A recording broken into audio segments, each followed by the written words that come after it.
everyone. Hello, hello. Good morning, good evening, good afternoon. We have all of it. Forgive, I'm only a little nasally all of a sudden. I think it's because I went outside. Um,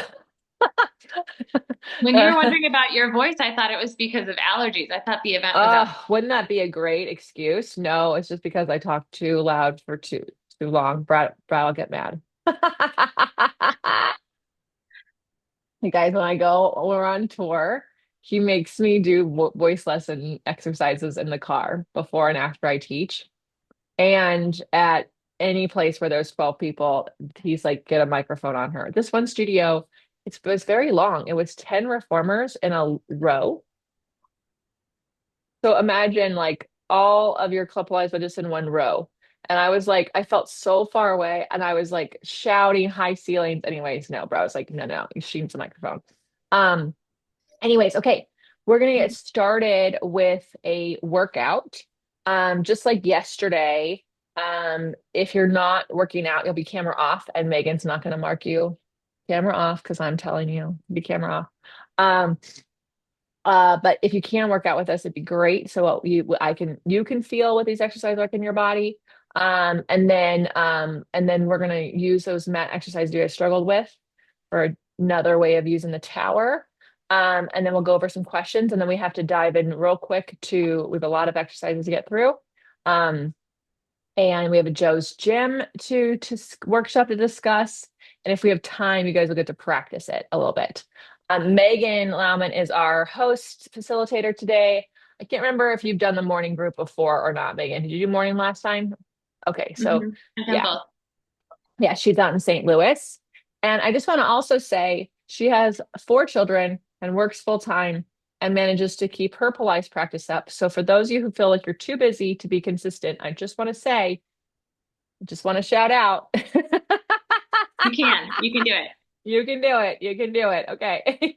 Anyways, um, Miranda, you can use my phone. You just have to move the stand closer if you're going to be working. Are you working out?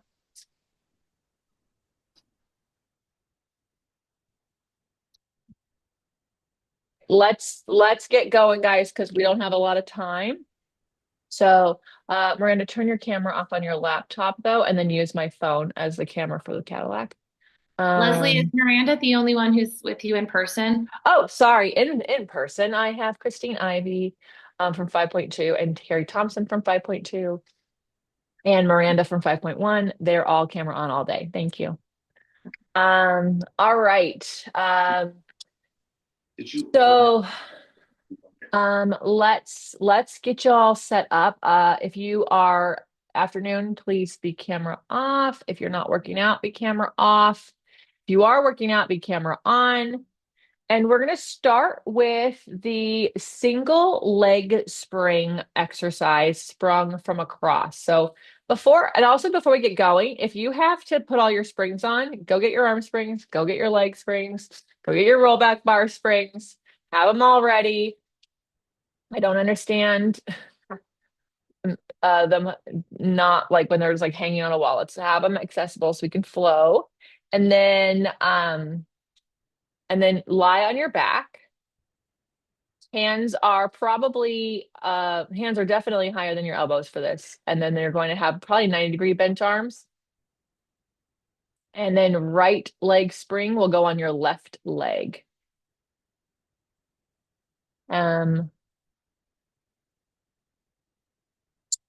cool. Awesome. Before you begin, just take a second. Everyone just take a second. Your opposite leg should be bent as well. That foot should not be too close to your seat. So y'all got to move your foot a little further away, just like in shoulder bridge. Yeah. Yeah, there you go. All right, then to push into the handles for a second, pull on the bars, and then push again. Yeah? Okay, push from where you pulled from. Yeah. Now go out and in.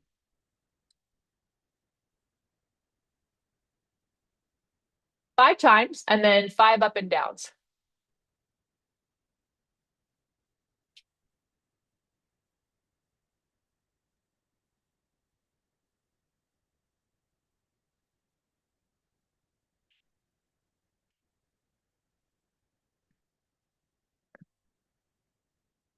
And then you'll do your bicycle 3 times. Press down, drag in, pick up, put down, slide out, lift up.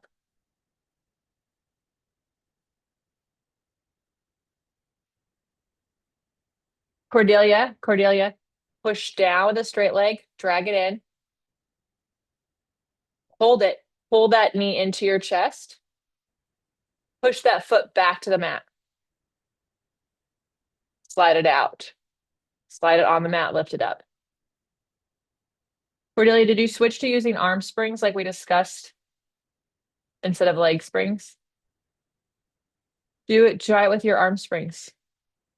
That spring is overpowering you. After you do your bicycle, straighten your opposite leg and do 3 circles each direction.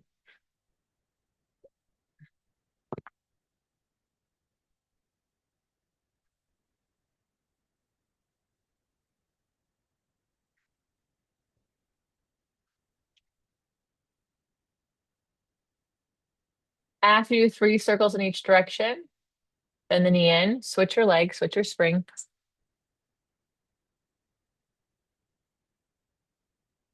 The same thing, 5, 5, 3, and 3.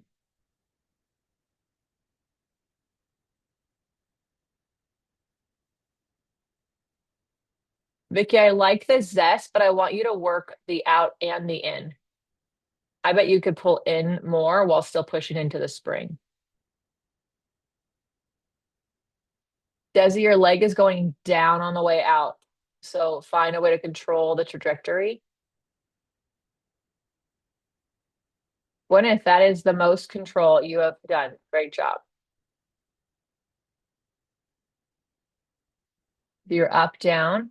Cordelia, your left leg will be bent. It helps with stability and helps the leg stay active.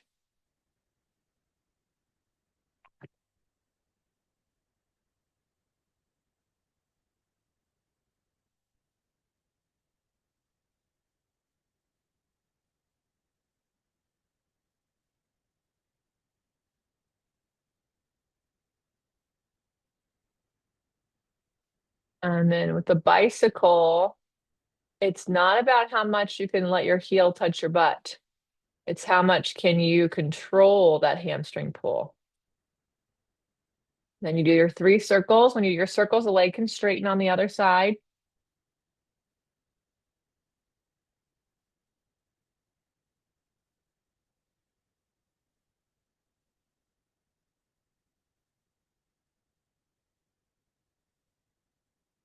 Sally, in your effort to not hyperextend your knee, you're also not straightening your leg.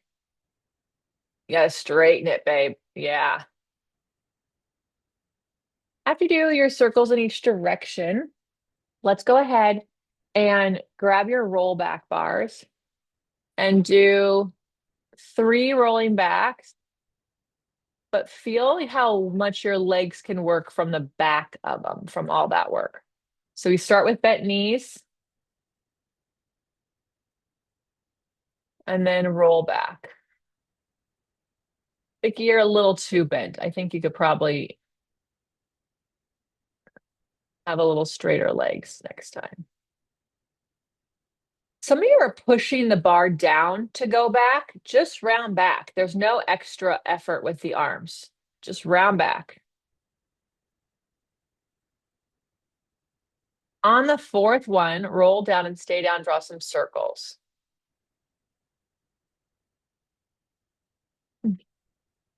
Notice what's touching the mat and what's not touching the mat when you circle. Shoulder circles. And then roll up and then roll back to your sticky spot. If you struggle with teaser, open leg rocker, any flexion exercises, find that sticky spot. And then from there, curl your head and chest up and do little pulses. But you're in your sticky spot. And when you pulse up and forward, I should see the stomach pulling back. And then you'll roll up and then you'll roll back into your sticky spot. Maybe it's a different spot. Maybe you got some work out of it. And then you'll do the rows. Bend your elbows wide.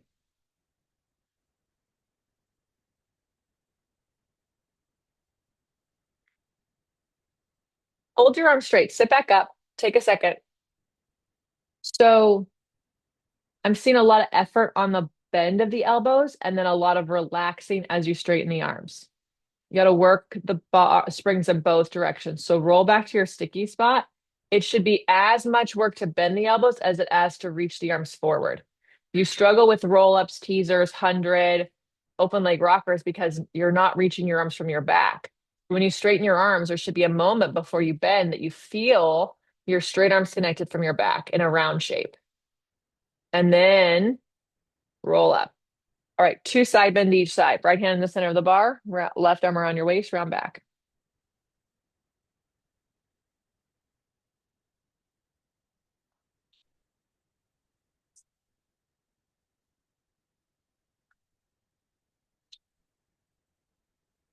On your own time.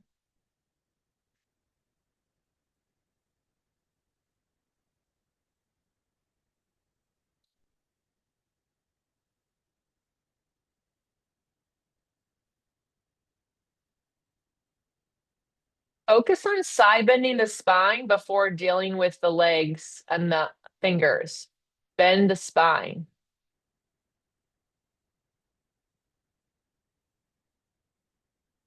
When you're even, roll up. Turn, face your arm springs for some rowing.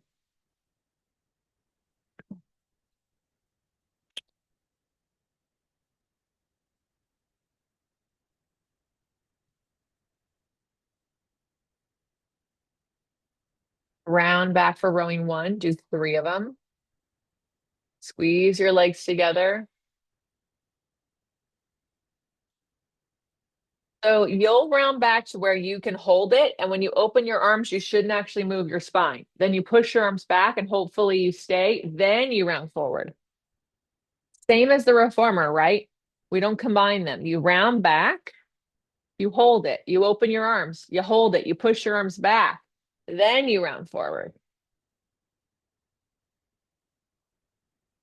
90-degree arms. Let's see those legs work. Work the legs. Round forward reach. Cordelia, same as on the reformer. I don't think you need to straighten your arms that soon. You're doing it too much from your fists. So lean forward first. Let's get you into your back.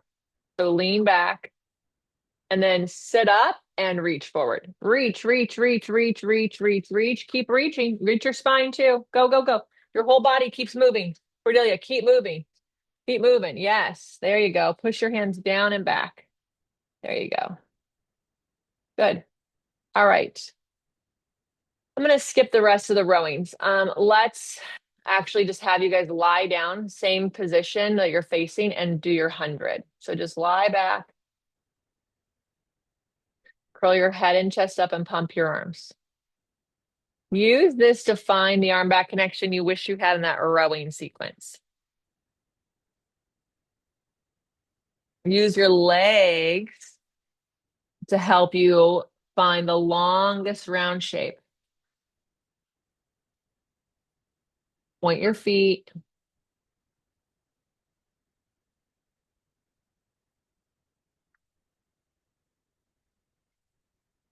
And then when you're convinced it's 100, rest. All right, set up your push through bar. Let's do some push through. 4 push throughs through with your breath. So the first one can be a little slow if you need to, but then use your breath.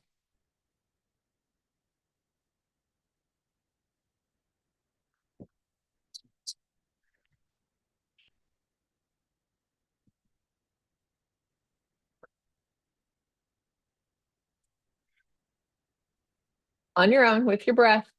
4 of them. Sally, head down sooner and move from your center, not your chest. Hold right there. Sally, pause. Back, back, back, back, back, back, round back, round back. Stop right there. Sally, round forward only as much as your tailbone reaches down. You can go a little further. You can go a little further. That's it. Right there, you change your spine. That's a perfect stopping point. Pull your stomach back and then work from that. Hmm. After four of these, one arm around your waist, single arm, three times each side. Vicky, you as well. Reach that tailbone down. So it's not about how far the bar goes, you guys. It's how much you are working in all directions. Hold there, Vicky. Push your tailbone straight down like it's a piece of toast going in the toaster. Mm-hmm. Good. After you do three each side, does you got a little twist going on. Spin around for your teaser. Allison, that bar won you on that one. You didn't really finish those so much. All right. Lie down on your back.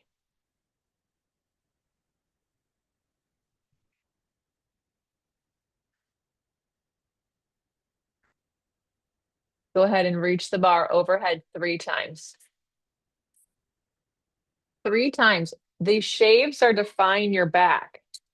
So elbows wide because it's shave. Three times to find your back. If you need a fourth time, take it. Once your arms are straight, then you can roll your head, chest, and feet up simultaneously. Reach the bar up, up, up, up, up. Shave three times.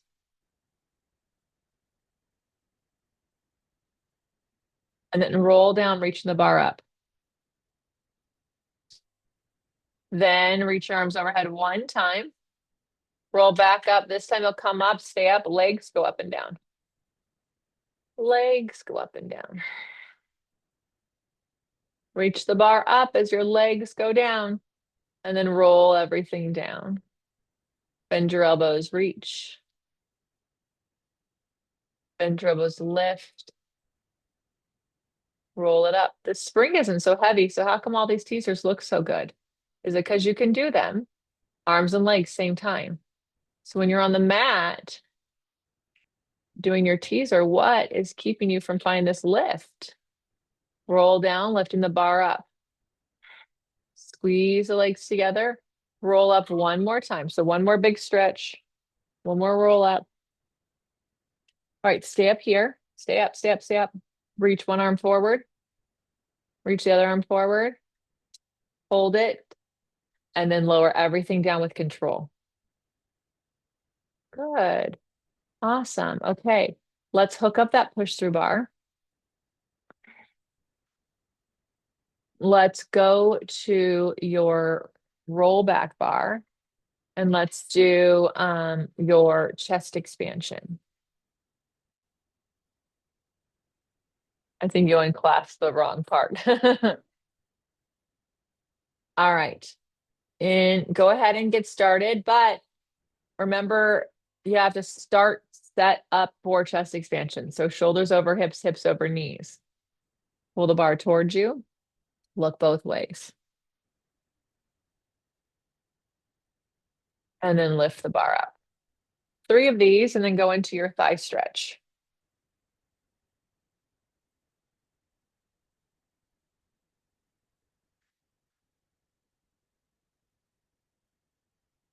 And remember on thigh stretch, you start set up as well. So you start shoulders over hips, hips over knees.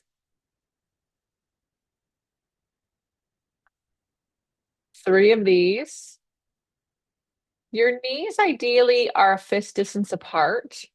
They need to be wider, it's okay, but they don't get too wide in as they go.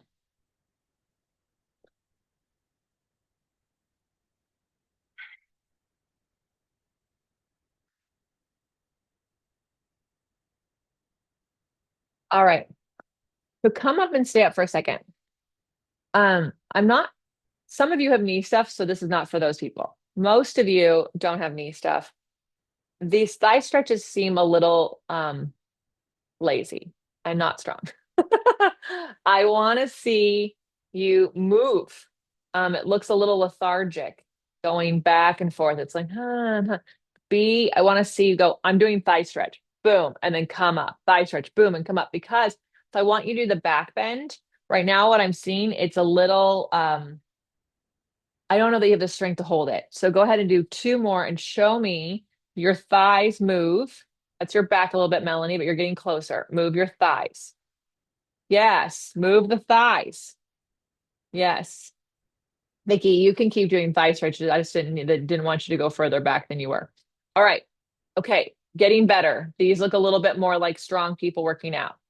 Now, I want you to go back to where you think you can hold it and then back bend. Come up and then lift. Good. That was really nice. Do two more like that. Those of you who struggle with rocking and double leg kick and swan, this is for you. Do you see how your legs have to work? This is your swan on the reformer too, guys. This is that first part, that big back bend. These legs have to work. Rest. Melanie, getting better. Your long femurs have to move back a little bit more. You're kind of using your lower back a bit much, but much better. Much better. Okay. Turn around for your long back arms. 3 times each direction. We'll do kneeling unless you really, really want to do seated, but if doing seated, you got to move the bar. So 3 in each direction. Again, here is our rocking. Here is the arm and back strength you need for high scissors, high bicycle. 3 in each direction without your upper body going back and forth.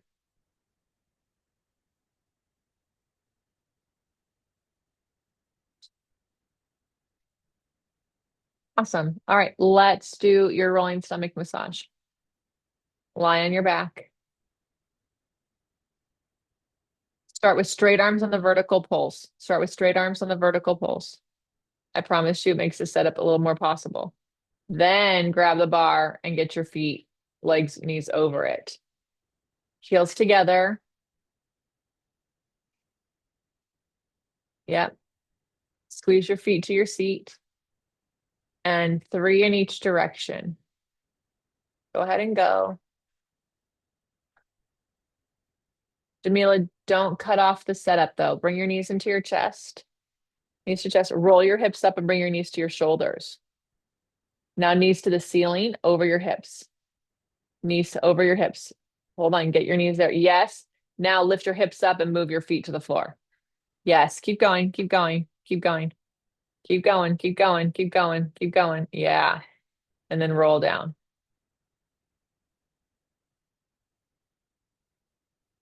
Desi, do that reverse again. I need you to hold your hips up when you bend those knees in. It's just like short spine. You gotta hold it, pull the knees to your chest with your hips up, up, up, up, up. Then you can roll down. Yeah. Good. All right. 3 in each direction. Once you're done with that, go ahead and carefully take that off and put your leg springs on, and we'll practice your leg springs in the air.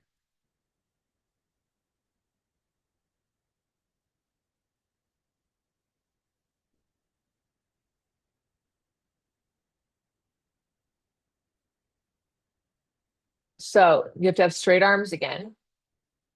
And some of you might just be practicing the frogs. But be careful of how high your arms go because you will lose the tension. Okay. So bring your knees into your chest, squeeze your heels together, and just practice frogging out and lifting your butt up. Frog out, the butt comes up. Frog out, the butt lifts up. Yep. Vicky, try to lift your butt as the legs go out, not with the legs out there. So bend in, and then right here, as you push your legs out, lift your butt. So nope, nope, nope, nope, nope. But you're gonna straighten your legs and your butt's gonna lift. So bend your knees, and then as you send your feet out, lift your butt.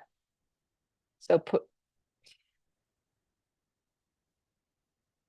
Vicky, you'll see it on the replay. You're pushing your legs up too high to lift your butt. It's actually not legs high, it's legs low to lift your butt up. Yeah, that'll get you there. That's going to get you there. All right. If that's going well, then you guys will go into circles. If it's not going well, you'll do regular leg springs with your butt down, 3 circles in each direction. But the circles have to work the down. Then after you do three in each direction, you'll frog in. Gwyneth, don't forget your feet have to touch in the center each time. When you frog in, your butt goes down simultaneously.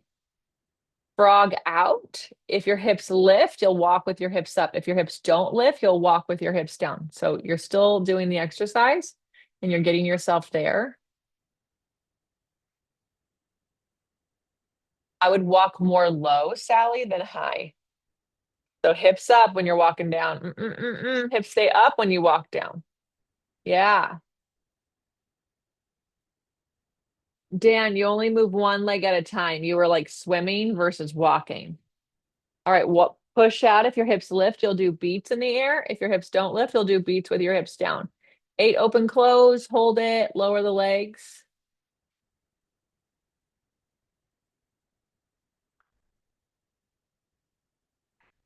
And then frog in. All right, last thing. If you'll frog out and do bicycle, three in each direction with your hips up or down. Either way, you should feel the hamstring curls. Use the poles to help you find your back.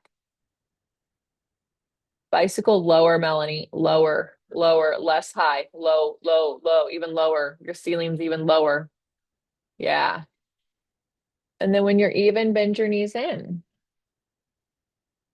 Take those straps off your feet. Yeah. Okay. So now I'd like to see you roll like a ball 2 times, open leg rocker 2 times, teaser, whatever version, whatever mat version you want to, and then rocking.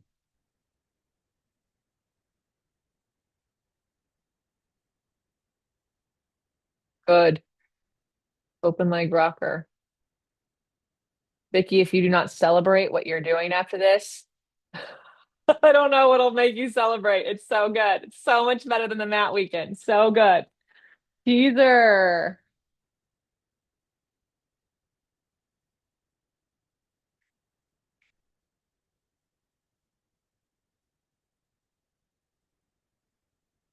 Palms face down in teaser.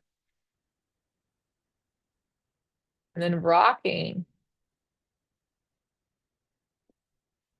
Cordelia, just your head up a little bit. Just your head up a little bit. Yes. Beautiful. Dan, head up. Dan, you too. Take your back of your head up just a little bit, like a double chin up. Yes, there you go. Mm-hmm. Gwyneth, head up the whole time, and then that's great. Good. Child's pose, everyone. Okay, aha moments, questions, wonders.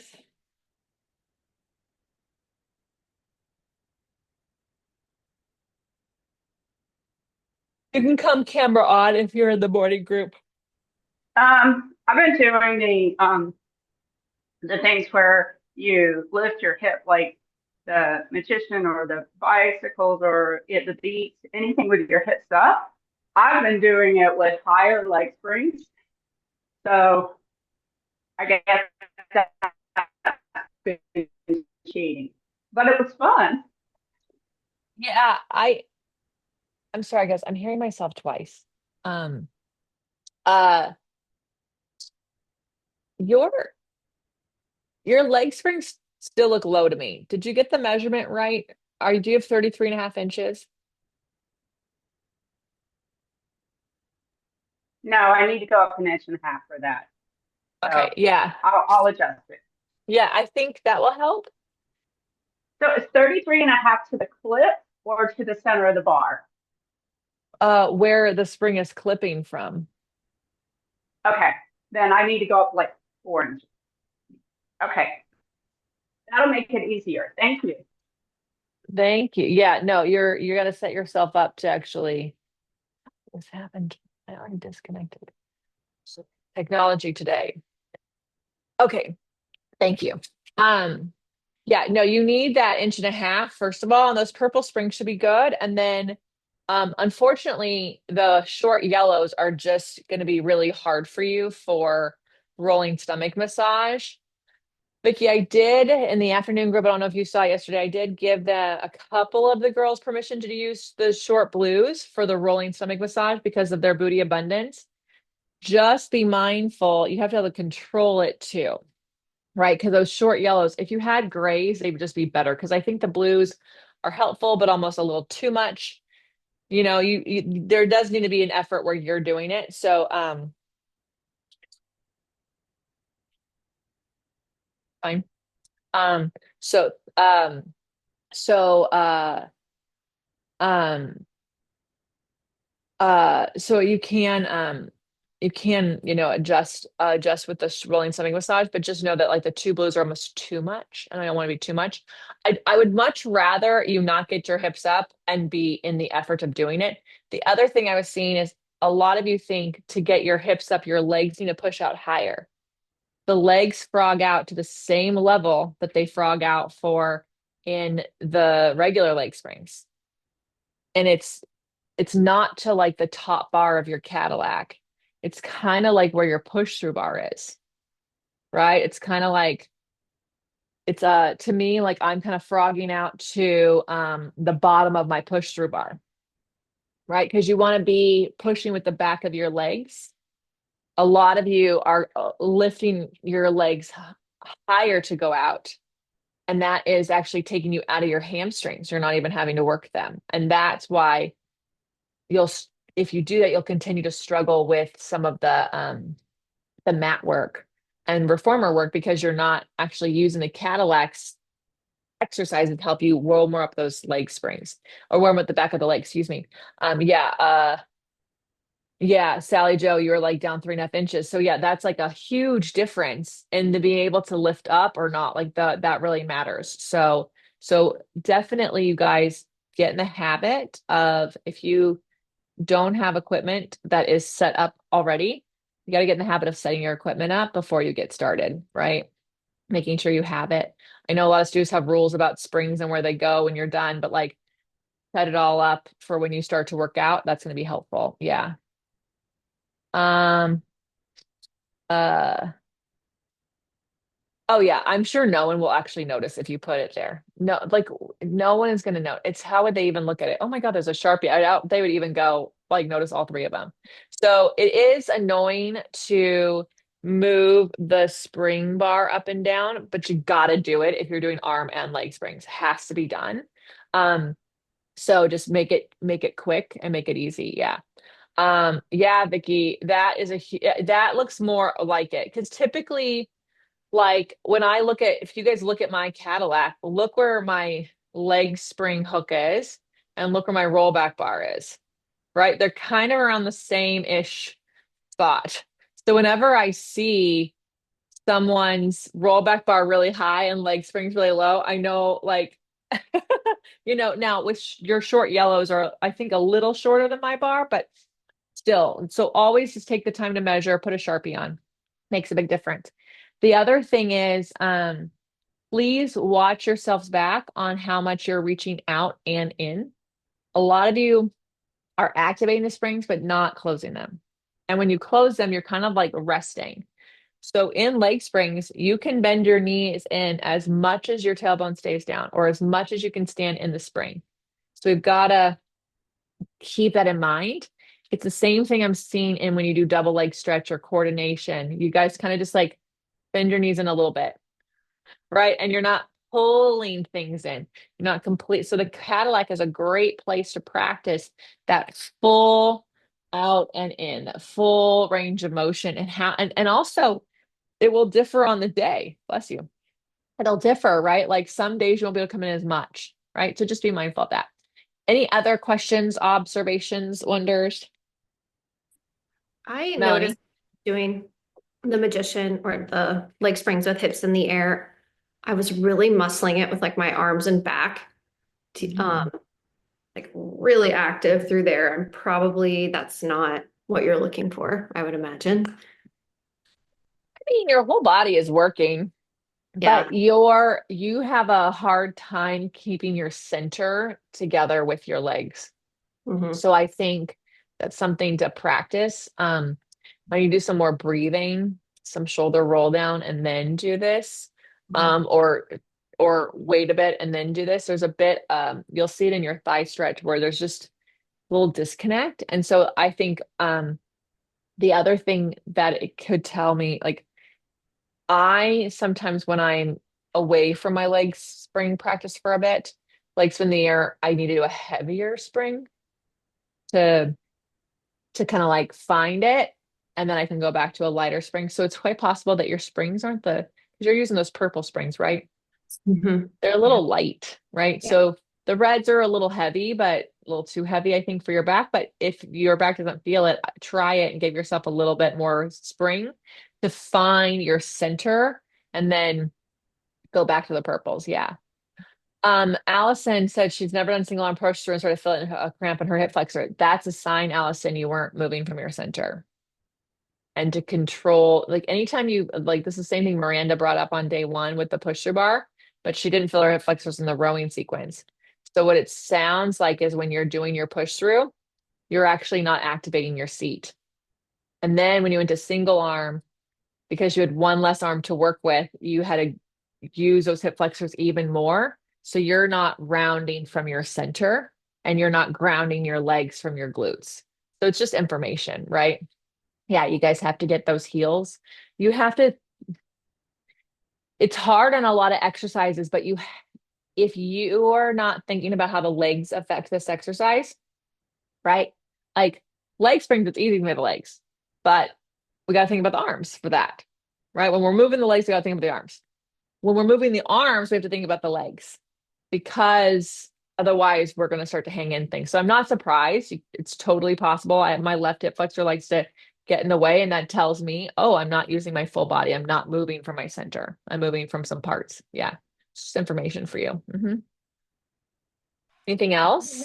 Yes, Does it Sally. make sense when we're trying to get the heels connected with the push through bar? Is there any benefit in moving to a blue spring versus a red or a lighter spring, or am I just cheating myself? Not on that bar you've got. I wouldn't do a Okay. lighter spring. Your bar has no weight. Weight to it. Yeah. Okay. So yes, we talked about this the other day when we did push through. There is a push through without a spring.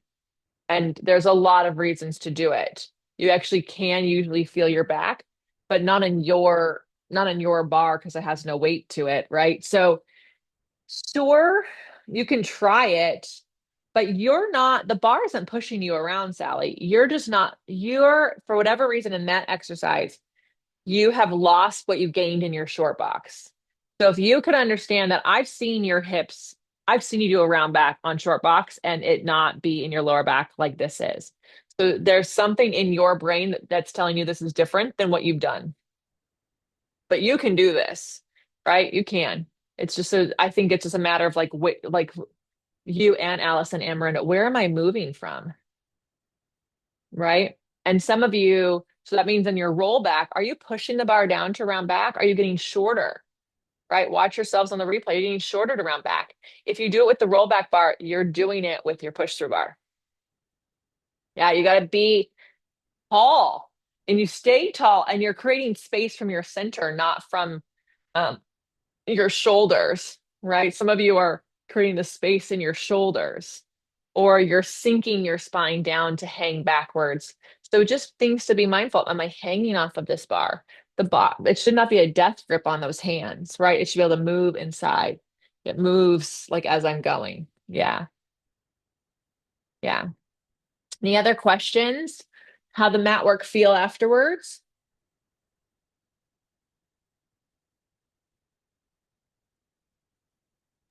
I don't feel like Horrible? I see any improvement in my mat work. Yeah, like it's no one else. I feel like I still flop around like a dead fish when I try to roll like a ball. And as You're much not as I allowed try to to find that flexion, I don't know.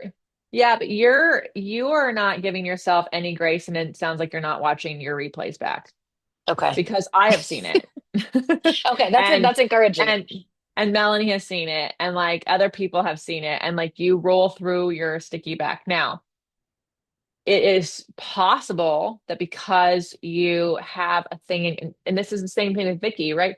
Vicky was really hard on herself on the mat weekend on a lot of things.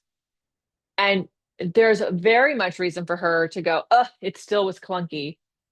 It's better than it was. And so you guys have to start to recognize like the improvements. And it's been 3 months.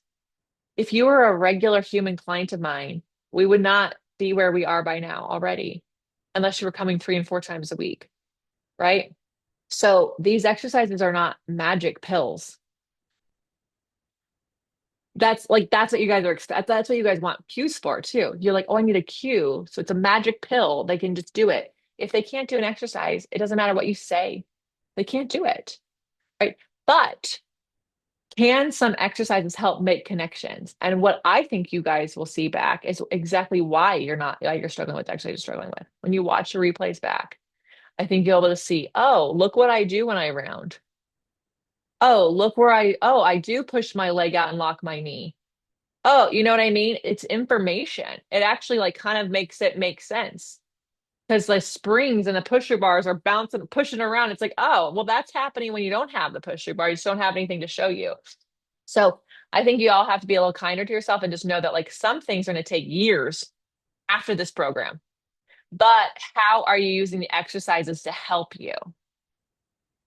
Can you see a place where any of the exercises today might actually someday get you to where you want to go? Cordelia, rocking is less than my lower back and feels are possible now. Yeah, Cordelia, I really thought your rocking looked quite good. It was very long. It's very, very, very long. And but I also know your thigh stretch after, if we stopped and you redid it, your thigh stretch when you back bend, that was very long and strong. And that is rocking. So very, very good. Yeah. And, rolling stomach massage. When you do the reverse, guys, that's like when you come down to touch the feet or you go up, there's a moment where you're on the halfway point to rocking, right? So can you feel that length, that reach, those hamstrings? Yeah. I will say, since I complained, I think I have to have a win. I Okay. notice now when I'm using my brake in my truck, when I go to press on the brake, that I'm not just pressing from the quad. I feel my hamstring fire up. Perfect. That's a great win. That's So going to be that's a big win helpful. for me. I'm like, oh, look at me. I Yes. got hamstrings. Yes, you do. Yes. Yes. You guys, when I fractured my tibial plateau, people couldn't believe I was driving because of my right tibial plateau, but I drove a Jeep. And when you drive, like in a Jeep seat position, you're in a 90-degree bend, and my leg was allowed to do it no more than that. And I could actually move my seat back so I could wear my brace. And I had enough strength in my foot because that fucking foot corrector to push on the gas and push on the brake and push on the gas. So I drove myself everywhere and then I'd crutch out. So these are reasons why we do Pilates, so we can be autonomous, be independent. Okay, we got to get through some exercises, but is there anything else we need to cover before we like just start with more exercises? I All do have right. one question for you, since there's not an order in Cadillac, and I don't know if now's the time, but I'm curious how you set up maybe like a session with a private person. Do you start sort of is there some kind of flow that you follow in your mind as you're organizing exercises? Yeah, great question. So if I've never worked with a person before, I typically put them on a reformer first. Um, and then we go to the Cadillac based on what I saw going on. But if there's someone I've been working with and I know what's going on, if they come only once or twice a week, we end with the Cadillac. If they come more than 2 times a week, I will probably start them there at least one of the times. And I don't really do a full Cadillac workout with anyone unless they're coming 3 or 4 times a week. Um, Really, they're doing 2 times a week. They're starting on the mat or they're starting on the reformer, and then they're doing your exercise at the end. So we're on the Cadillac for 10, 15 minutes. But some people on that third time, I might start them with the your exercises on the Cadillac and then go. But again, that's 10 to 15 minutes. And then you always want to think, so the arm series and the leg series all have orders. Everything else kind of doesn't. We'll get into the arm springs today. There's like a thing that everyone started with. I call it a combo, but Jay said it's this like thing that there was no name. It's just this thing that everyone started with.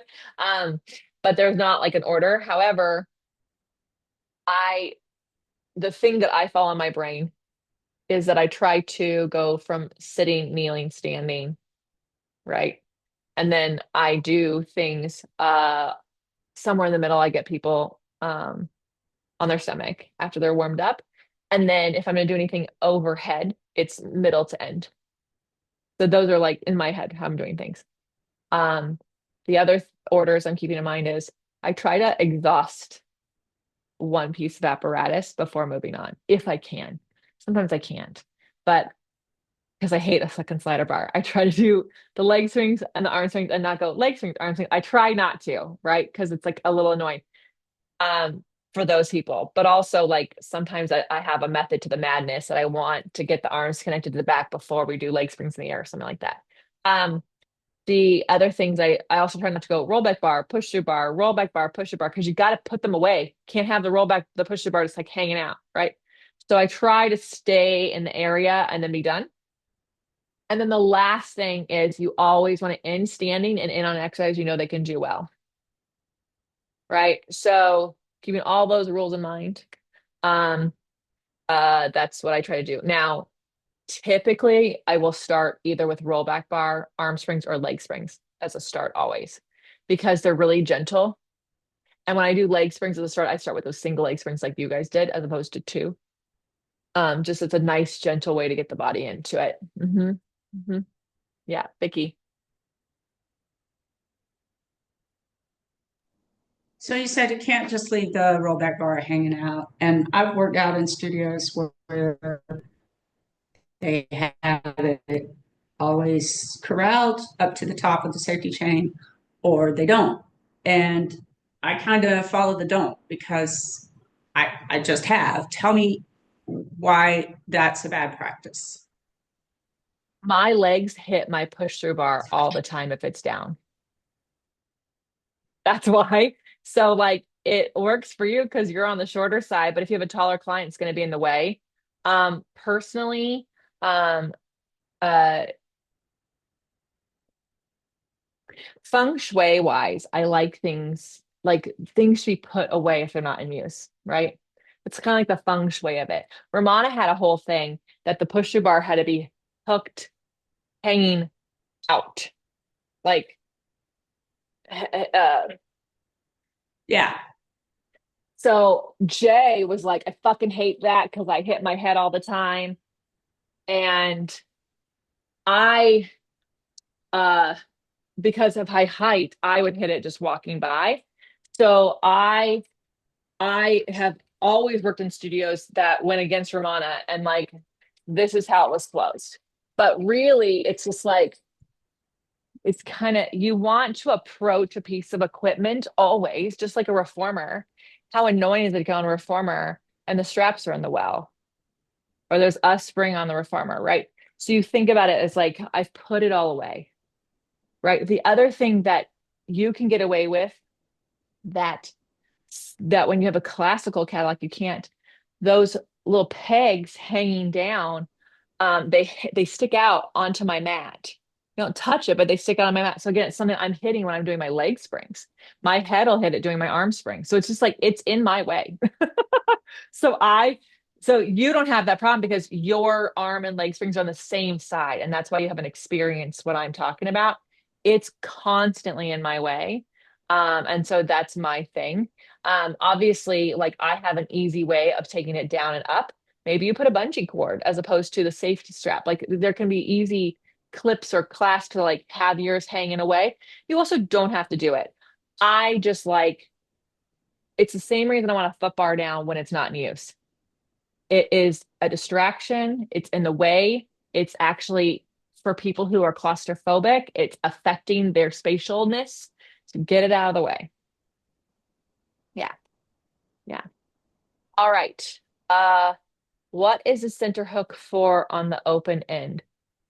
On the bounce body? We have it on Guys the know. slider bar and on this. No idea. Okay, all right. Just in case No, I because missed it. no, that stuff was put in for the people who made it for their needs. Yeah. Yeah. Cool, cool. All right, we got to get to exercises. So, any more questions, type in the chat so you don't forget them, because I would rather have time at the end to go through questions and run out of time to go through exercises. Um, let's do this. Okay.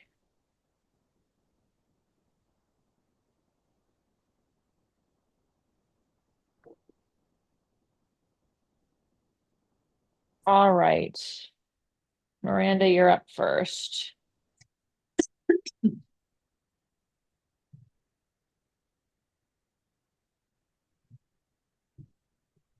why is this?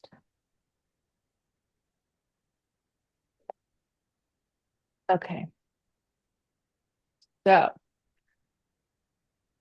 we're going to do standing leg springs. Because of your hypermobility in your knees, I'm not going to give you the heavy arm springs. You're going to do the regular ones. So typically with people, I do personally the heavy leg springs. But uh, until you have control of your hyperextension, we have to stick with this. So remember, this is the hook that's on the outside of the equipment. And uh, if you don't have this, you can move that slider bar down 2 inches. Please be careful. You are on top of a Cadillac. If you fall, you lose your balance, it's much further down than for Miranda here. Okay. So you can use a gondola pole if you need to. So Miranda, step up here. You're going to face the Cadillac and you're going to use the spring that follows your side, right? So that's going to be your right foot. And the reason is so when you're facing forward, you're using the same spring in line with your hip. Cool. Go ahead and face the performer. Right there. Okay.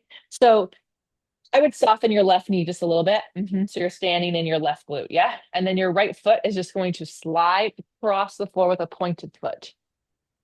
And then slide it back. Lift your hip points up. There you go.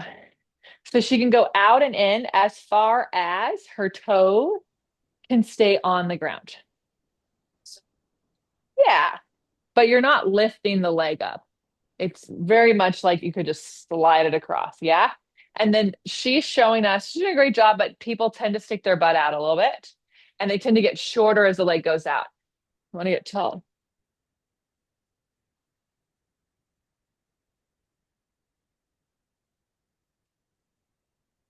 You don't get to see her pretty face.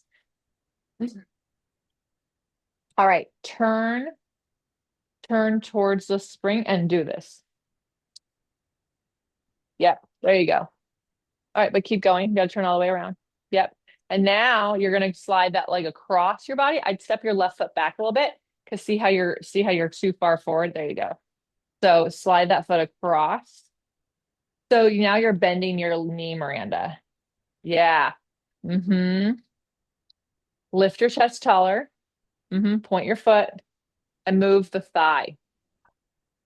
Yeah. A little bit less. Move the thigh. So she's trying really hard to do this, a very difficult exercise, and her body, because of her mobility, is trying to do it everywhere but where I want it to be from. And so I'd rather the spring not move at all than her sickle her foot or her bend her knee. Better. And then turn and face the poles. And now tuck your toes under. And some people can hold the poles. Oh, you got to tuck the toes all the way under. You got to, yes. And then you're going to slide that top of the foot back as you lift your hips up. Yeah, it's like you're trying to get to extension, but it's, 15 degrees of extension. It's not very far. And reach. Just straight. Yeah, for now. Someday you'll get straighter and someday you'll get straight and you can even lift as long as you don't change the pelvis. Would you move closer? I don't think you need to move closer. The goal, she's asking, like, should I move closer so I can get it straighter? Straight is not the goal. Reaching from the back of the leg while staying tall is the goal. Yeah. And then bend the knee. Pick the foot up. Oh, no, keep it the way you had it. Just take the foot up like a flamingo. And then reach your leg back. And then reach it back. So yes, if you need to make it easier, if she was struggling with this, we can move her closer, but it's not about you getting your leg all the way back and all the way forward. It's like, can you be tall with it? Your standing leg should be feeling the most work. Yeah.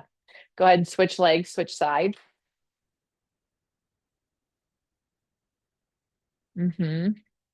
So the strap goes around the arch of the foot stays down, and you'll slide.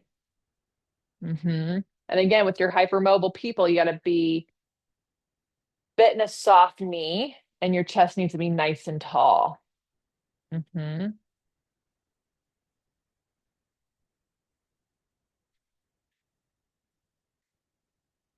and then turn around the other way. So I love this. I love this series because you can actually do this without the spring, and it's quite hard. You can give it as homework to people. The point is, it's not about the foot. The strap is around the foot, but like the neck stretcher work that we did, it's really helping connect the foot to the leg. So if you try to do it in the foot, the person's gonna feel it only in that moving leg, probably around the knee. You'll know you're doing this right if your standing leg, inner thigh is working when the leg is going across. Your standing leg, outer thigh is working when the leg is going out. And then turn and face me. So yeah, you can even hold the poles if you want. You can get that close. But you still have to hold the pelvis up. Yeah. So top of the foot slides back. Hip points up. It doesn't make it easier. Yeah, no, exactly. Like it seems like it's gonna be easier. It's still a very hard exercise. So these are the regular arm springs. They're hard enough, right? Yeah. Questions on this series? Megan, let me know. I can't see the chat, so just let me know. Yeah, Sally Joe had a question about leg springs. Would you do different variations of leg springs in one workout, or would you just do one? Would I do different variations of leg springs in one workout or just one? It would depend on what they needed, right? It's so you still want to make sure you're doing a full body workout with people. But like what do they need? Do they need to work asymmetrically? Um, if so, then you have standing or you have sideline or you have the single leg, right? Of those, this is the hardest to do. So if the single leg crossed over or the sideline feels like it's not the biggest challenge for them, then I'm doing this only, right? But I still might do regular leg springs or leg springs in the air. Would I only do all leg springs with someone? No, I'm not doing a leg day in Pilates. So it really is going to depend on like what are their goals, what are they needing.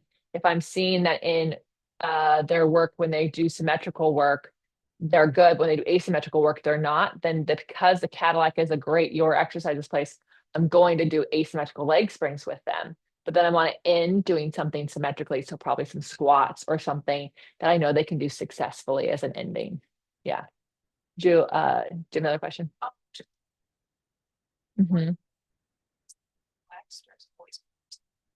When you're doing the bent knee, it's still pointed, but a lot of you think point is not point. A lot of you are like over pointing your foot. It's just that a flex foot is going to make that just be the back of your knee pushing it back. So you still want the foot cupping the strap. Yeah, yeah. Any other questions, Megan? No other questions coming through. I do. I have a client that I see twice a week who's 75, and she's got so many issues with like shoulder and abdominal stuff going on. And so, and that's what Leslie's talking about with, depends on what they need. Like this woman needs the leg work because of balance issues and such. So we might do two, maybe even three different variations because we can't spend as much time on the other stuff.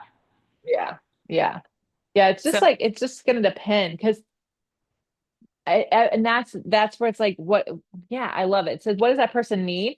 And also for people who are older, they need balance challenge. Like that like is so important. And so like and so you'll only have the arm springs, but you can also do a lot of the stuff without springs. So like, a lot of your clients can just do this. And if they don't feel work doing this, then they're not really understanding what we're trying to do here. Because like whenever I teach this without a spring, I can feel both my inner thighs working. Thank you, Megan. Okay, come on up, Miss Carrie.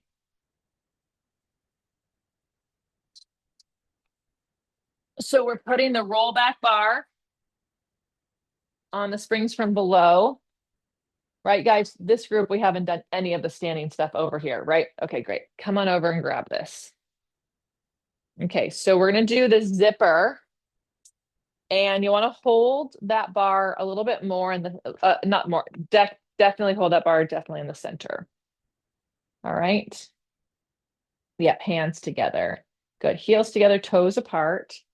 And then don't worry if it doesn't move. Okay. But I want you to use your legs and bend your elbows and pick your elbows up and then push the bar down. And pick the elbows up and push the bar down. Yep. You're doing great. So it's one of those things you think, oh my God, if I have people who have shoulders, they lift their shoulders up, it's probably a good exercise for them. I actually find this to be a very good exercise because you really, if you pick your shoulders up, you actually make the exercise harder, right? And then you're actually having to work the bar down. Yeah. All right, turn your palms up. So now we'll do bicep curl. Slide your hands as wide as the bar, and then separate your feet parallel. Okay, so you are going to go bent elbows and then lift up, up, up, up, up. Now lift your elbows, lift your elbows, lift your elbows. Those are your shoulders. Do it again. So bend your elbows and then lift your elbows up. Up, up. Yes, up, up, up. Yes, that's much better. So it's not about the hands coming to your shoulders like a bicep curl. You're going here and then up, up, up, up, up. So move these up, up, up, up. Yes, use your legs. Two more. Use your legs. Uh-huh. Yeah, way to go. Last one. You do not need to be super duper strong to do these. It's a rollback bar spring, plenty. One of my girlfriends is like 5'1", and like I don't even think she's 100 pounds. She's so small. And she was doing this and she could do better. She could do it better than all the dudes on the same spring. Like, because it's just a matter, are you using your whole body? Right. And I actually think like fun size people have it better because they have always had to use their whole body for everything. All right. So chest expansion, you can teach it with the rollback bar first. Heels together, toes apart. And you just pull the bar to you. Look both ways. And then bring the bar forward. That's it. No, that was easy. You scoop back, right? And so great ending for people. Great standing. They can't kneel. They can do standing chest expansion, right? Really, really easy. And before you do it with arm springs, you might do it with the bar because once you do arm springs, then it becomes a little bit more difficult. Yeah. You can also lift the heels up as you pull the bar towards you. And you can add the looks or not. Typically, to go back to Sally's question, like how would I put things together? You're typically not doing a kneeling chest expansion and a standing chest expansion unless you're elevating the standing chest expansion. Like I'm not going to do the exact same look, and that's it. I would probably be making it have the elevated heels, or I'd add a single leg variation to it. You take one foot behind you, point the foot. Stay turned out, just better surface area. Yep, reach that leg and now pull the bar to you and lift your heel up. Yeah. So it's like 2x4 on crack. Ah. Yeah. All right, other side.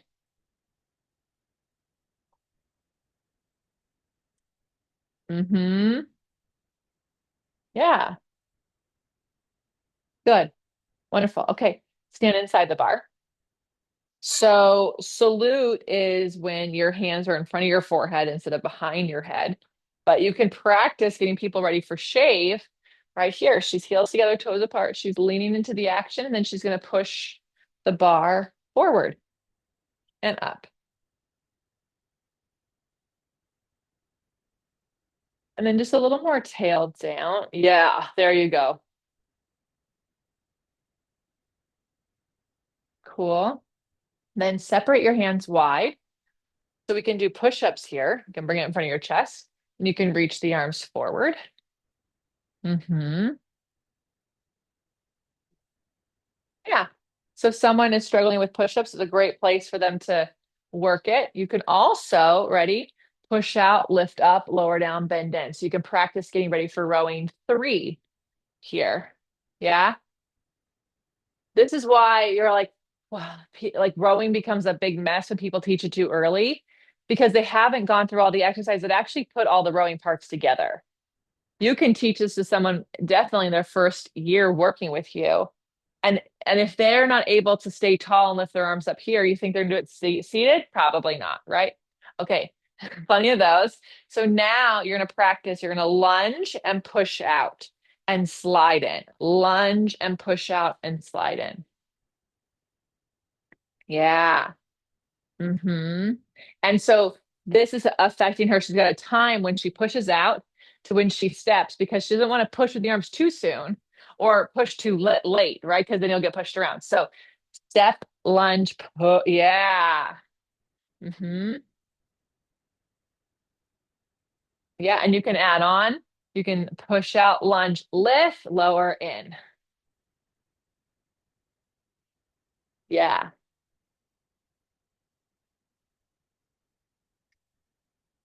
good. Wonderful. All right, turn around. Squats. So elbows up. Hold the bar wide because you have all that width, and then get those elbows even a little higher. Separate your feet parallel. Yep, you can even separate a little bit more, babe. Yeah, give yourself good space. All right, elbows up, squat down. Mm-hmm. A little more like you're trying to go into a rolling like a ball and get your elbows up. Yes. Drop the tail, lift the elbows. Already getting better. 10 toes down. Yeah, Carrie, you got this. I'm not gonna give you single leg. Flip the palms. You have to do it like that. Yeah, it's not like it's graceful with the handles. Round forward, push the bar to the floor. Pull it to your ankles. Drop your head. Reach it back under your shoulders and roll up. hmm And around. Pull it to your ankles. Drop your head. Reach it forward. Roll it up. Yeah. And then you can make it a combo, right? And then once people get really good with this, then you can make it harder with the arm springs. Awesome. Thank you. Questions on our rollback bar, guys?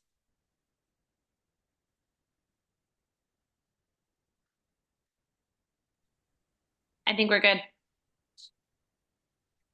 Which exercise? The rounding down. It's typically taught turned out, but you can do it parallel, especially when I'm teaching them with the rollback bar. Squats are parallel. That one I might have them stay, especially if they've got feet stuff. I might have them to stay parallel, but ideally it is heels together, toes apart, and then you switch to parallel. I had her separate her feet even wider than what a Pilates B parallel would be, just because I wanted her to have more balance, be more secure. So she can't just squeeze her heels together because she'd be too turned out. Right. So you just have to be mindful like of what you're asking someone. But yes, once we get to the arm springs, one, they should be able to be more fist distance apart with their legs, and two, be able to do this and this. But it's not the hardest rule. Yeah, I just wouldn't squat with heels together. Okay. Um, let's do um Megan, did I miss anything with the rollback bar? Did you do sidearm? No. Lunge from the chest? We did lunge from the chest, but we didn't do sidearm because we didn't do singing long back arms because I have a mental block against them this weekend. And then are you going to do single leg squat?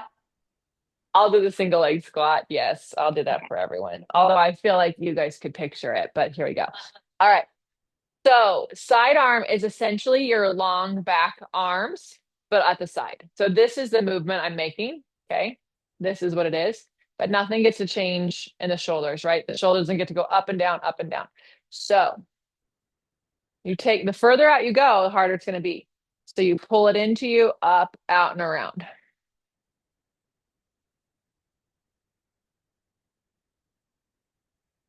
Right. So I'm going to lose tension and then I have to not show you when I gain tension again. It's the same thing I'm talking about when you guys are doing teaser and shave. I can see where you are in the tension. So you'll lose your tension with the spring and then you have to reach like it's still there. So you're not getting pushed and pulled around, but super good for asymmetries in the arm back connection for sure. And then standing arms, standing long back arms, really helpful for those who are tight in their hip flexors because they can do it standing, right?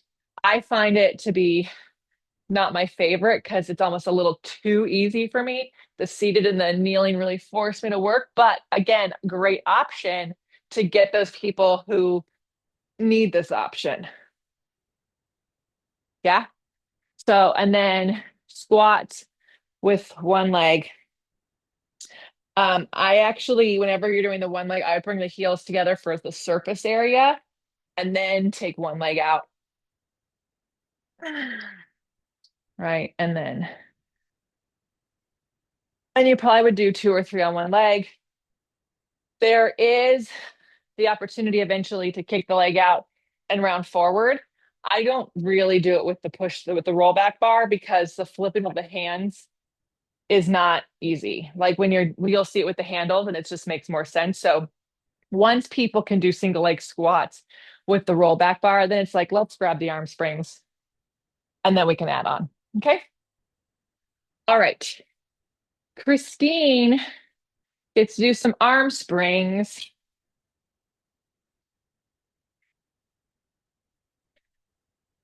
So remember, your same arm spring hook is always the hook that's at shoulder level or just a little bit higher. Um, so there was this little ditty that Jay said everyone did. And there's, by the way, you guys will probably find hundreds of standing arm spring exercises because Jay said there were tons he only saw certain people do because they were boxers or whatever. Like a lot of this stuff came from the boxing world. So what I'm teaching you guys is stuff that you probably will teach most people, or there's a few that you might just be for, but like you'll get people like that. Some of the other ones are like just unnecessary. You could do like 45 minutes on the arm springs, but everyone would come and grab the handles facing in, and you would start um heels to the toes apart, and you get to lean back here. And then come back up. So you should be one board and no wave. So the lower back doesn't get to get left behind. Yeah. And then come back up with the elbows up and then less bend here. It's like it's greater than 90. Yeah. So it's not a bicep exercise, not a forearm exercise. Yeah. And then you'll separate the heels parallel and round forward, push the handles to the floor, pull them towards your feet. Yeah, you got to do it from your stomach, not your shoulders. And then reach the arms forward, roll up, hug the heels together, and lean back. And then lift up, separate the feet, and round. So I shouldn't see in her body that she is losing tension of the springs or gaining tension of the springs, right? And so in that transition, when she's got no spring, she has to keep the whole body moving forward. Yeah, cool. I love this little ditty. It's kind of nice. All right, then turn around and then everything here, you will always lean into the action and then lean back. So it's kind of the reverse we just did. So when you go to box, you should be able to push your arms forward and lean into the action. Yes. Then you'll box. And hold on a second. You're boxing like right in front of your shoulders. So if you were Joe, you would actually box towards between your shoulder and your heart. So not directly in front of the heart, but yeah, right? When you see people box, they don't like, yeah, yeah, it's like, well, between your shoulder. Yeah. So right there in your heart. So the little twist in the upper body, but not in the hips. Everything is grounded to the feet. Then you straighten both arms, lean back into it. Now we're going to go into shave. And if you can't do shave behind, oh, don't move forward because you got to lean into it, right? So you'll lean into your action and then you won't have spring yet. And you got to reach your hands forward and back. So yes, the goal is to get the springs behind the head. And that, depending on where she can stand, it might mean she has no tension and she has to hold on to it herself, right? The further out she stands, the harder it's going to be. And then right now, Christine's kind of going from forward from her forehead. So that would be more of a salute versus a shave, right? Open, so lean back. Then you open the arms up and lean into it, the action, and then hug. And remember, hug is not about touching the fingers together. It's all about the upper back, right? So again, we can teach rowing exercises so much sooner without sitting on a moving platform, right? Awesome. Okay, then we have butterfly. So in butterfly, you want to think my arms how like a broomstick. And if this arm goes down, this arm has to go up. So it's the longest side bend, reaching up, and then this bottom hand pulses behind you. One, two, three. This top arm is reaching up into the spring though. So you're in a side bend and you come up. And that was kind of like you were in a back bend. So lean into your action just a little bit. And then reach. And this arm is up to the ceiling. It should be in a side bend. Yeah. And then come up. So she's wanting to like stop here and focus a lot on this. You actually have to focus on both arms because they have to move simultaneously. And the bottom spring might be loose the whole time you're pulsing it. So don't worry about that so much. Still still two pieces. So use your legs and this is you look like yeah. Mm-hmm.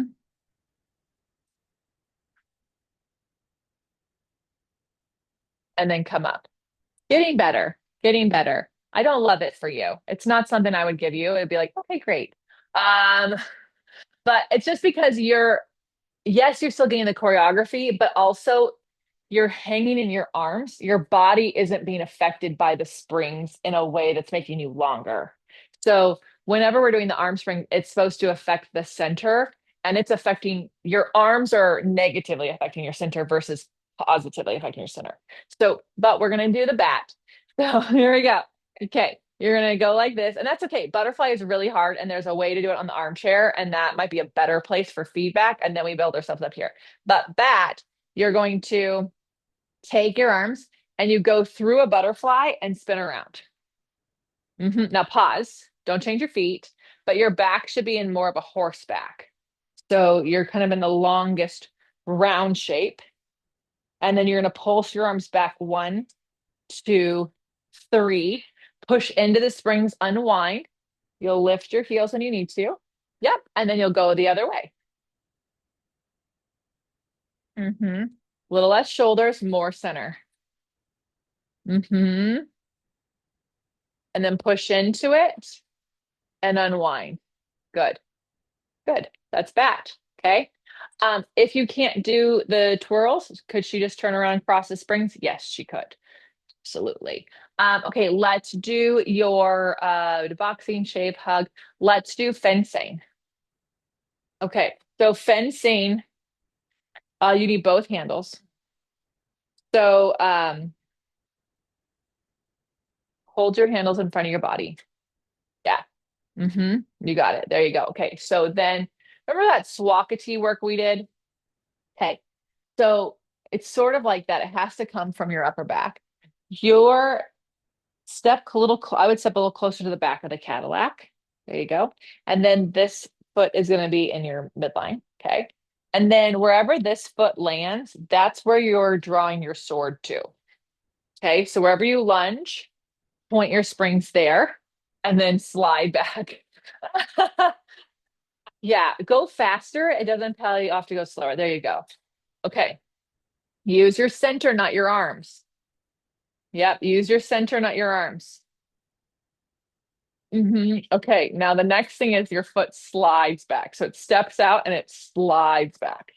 And then it slides back. Yeah. Because otherwise they're just getting thrown back and forth, right? Turn on to the other side so they can see it from the back. Awesome. I don't think your springs are right. Change. Hold on. Can I see it? Yeah. This one just, yeah, this one's supposed to be your bottom one. Oh, Yeah. I was like, hold on. I think there's a bit of a, it's more than just a swivel. Yeah. Uh-huh. Yeah. So that top arm needs to get out more because yeah, you got to stab where your foot's pointing to. So more towards the chair. Yes.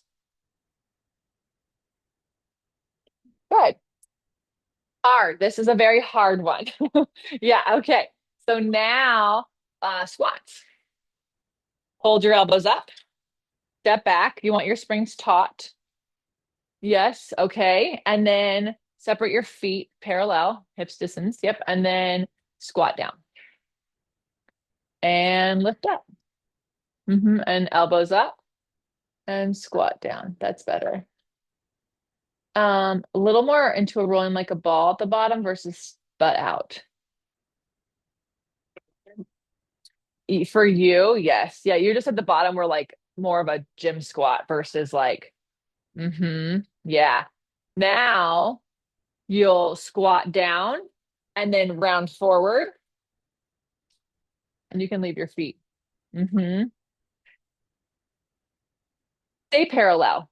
Yeah, stay parallel. Do that again. You cut off the exercise. So it's almost like you were like in a hurry to get to rounding forward and you went like this. So squat down, reach, just like we're rowing.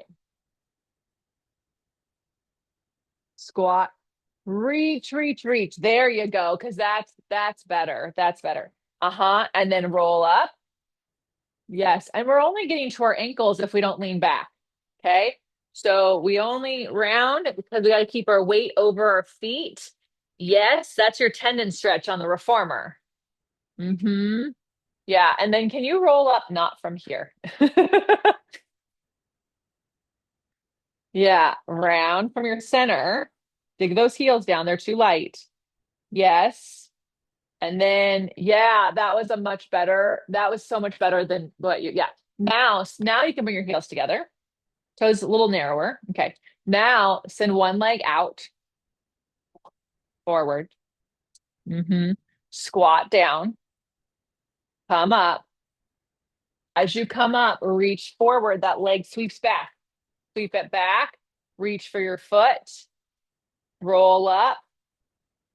Reach into your springs. Lift them up. Lift your leg up. Lift your arms up. Oh, no, stay on that same leg. Squat down. Right? It's a whole series. And up. And reach all the way through. And roll up. Woo. And now you can put the foot down and switch. Yeah. And squat, elbows up and up and reach. Every side is different. More center. That was your arms. Yeah. So you can see like from side to side, one of them, she was round, pushing her arms down. The other one, she flattened out. So it's like single leg elephant. We'd have to watch like on under single leg elephant, does she flatten out on one of those? This is a really good place to challenge an awesome single leg elephant. Good. Plenty. Yeah. Perfect. Thank you. Okay. All right. Couple more things we have here with our arm springs. We actually have reverse chest expansion. It can be taught two ways. So you can actually just go down, look both ways, and come up. Okay. That's how a lot of people do it. The way I saw a lot of men do it, because it's part of the men's exercises, is they almost do like a horseback or some kind, and they reach the arms forward. So the knees go down, the arms go forward. Woo. It's really hard. It's really yummy. It's really good, especially if you're trying to get people to do kneeling arm circles. They have a good kneeling arm circles. They can use their legs more. Like it's a leg exercise. Yeah. Okay. And then lastly, I think is standing, rolling in and out, also known, Jay would just call it Proud Mary. So you stand with your feet parallel, hips distance apart. You get your back parallel to the floor. So I see a lot of people up here. You got to get it parallel to the floor and hips over the feet. And then you drop these big circles, not leaning back into your heels. You got to keep the weight over your feet, and then the body's in the tallest back. Ah, like, when done well, you'll feel your center and your hamstrings a lot. And you can also do it facing the other way. They will feel very different.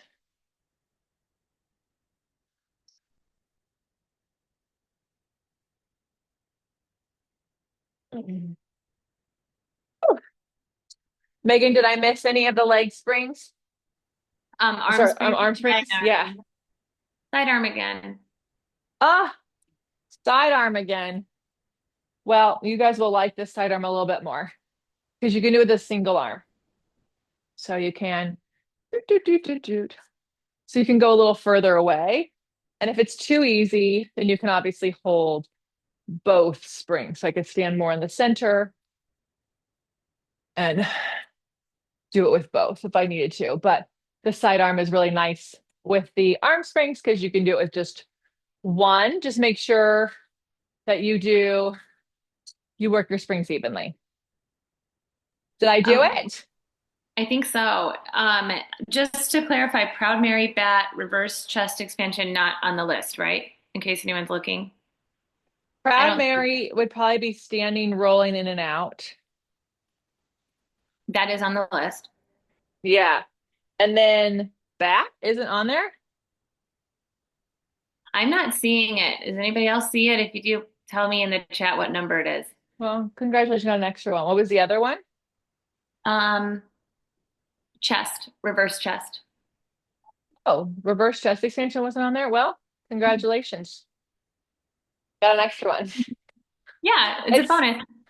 the bonus. Bonus, bonus, Before you bonus. walk away from where you are, we have a couple that would like to see fencing again, and they want to see it, but which springs go where? Oh, so yeah, you guys can watch the tutorial as well to get a little bit better lighting. So I'm not liking the lighting today, but you're standing close to the pole of the inside arm, right? So that arm is going to be down. My palm is in. My other arm, my top arm is holding the spring in front. They're both palms facing in. They're kind of stacked. And then so I'm just doing a big hug with the upper arm. And then the bottom arm is just reaching. A lot of people think it's pushed with both arms, like you're pushing, but we are dabbing. Yeah. So, And then chest expansion, just regular chest expansion with the oh, arm. yeah. Yeah, it's just this guy's same, but now your hands can go past your hips.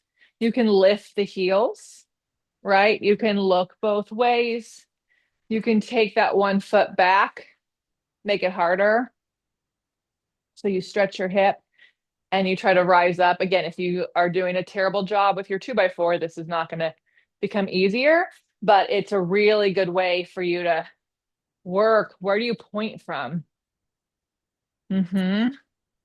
Do you want another question now? I think we've covered all the exercises. Yeah, I'll take another question. Okay, with standing arm series, would you modify these exercises for someone who had balance issues by staggering their feet with one foot forward and the other foot back, or would you not give them these exercises yet? If they can't stand up on 2 feet without falling, I would not do these exercises. These on purpose are harder. So that there are a ton that can be done on an armchair. Um, the springs are lighter. They can sit. There's feedback for their back. It's not the same as just sitting on the Cadillac. There's a way to make sure you're not in your hip flexors and everything. So personally, if they have balance issues, I would find other ways to work them because staggering the feet is going to change the entire exercise, right? So I don't mind, like with Carrie, I took her feet a little wider for squat, but I'm not going to take her feet like this for chest expansion. That's going to twist everything. We gotta build them up for it. And they'll get there. You can actually move them closer to the poles. That could mean that there's less pull of the springs. But the point of the springs is to challenge how you stand in your legs and your center. When we get to the pedipole in just a second, that would be like an absolute no if they have a problem with balance. So I would work on just building them up, and like you can absolutely you have your light yellows, they could do that, but I'd build them up. I would keep them safe. Hmm. Yeah. I love this question. Hmm. Equipment question from whoever uses the Balanced Body Cadillac. Are longer yellow springs for rollback and shorter yellow springs for arms or vice versa? Hmm. Um, the long yellows, I don't even know why they're used. Do you use them, Megan? I knew you would say. I don't, and that's not to Um, knock Balanced Body. Like I just don't know who they're for. They're so light. They can't be a leg spring.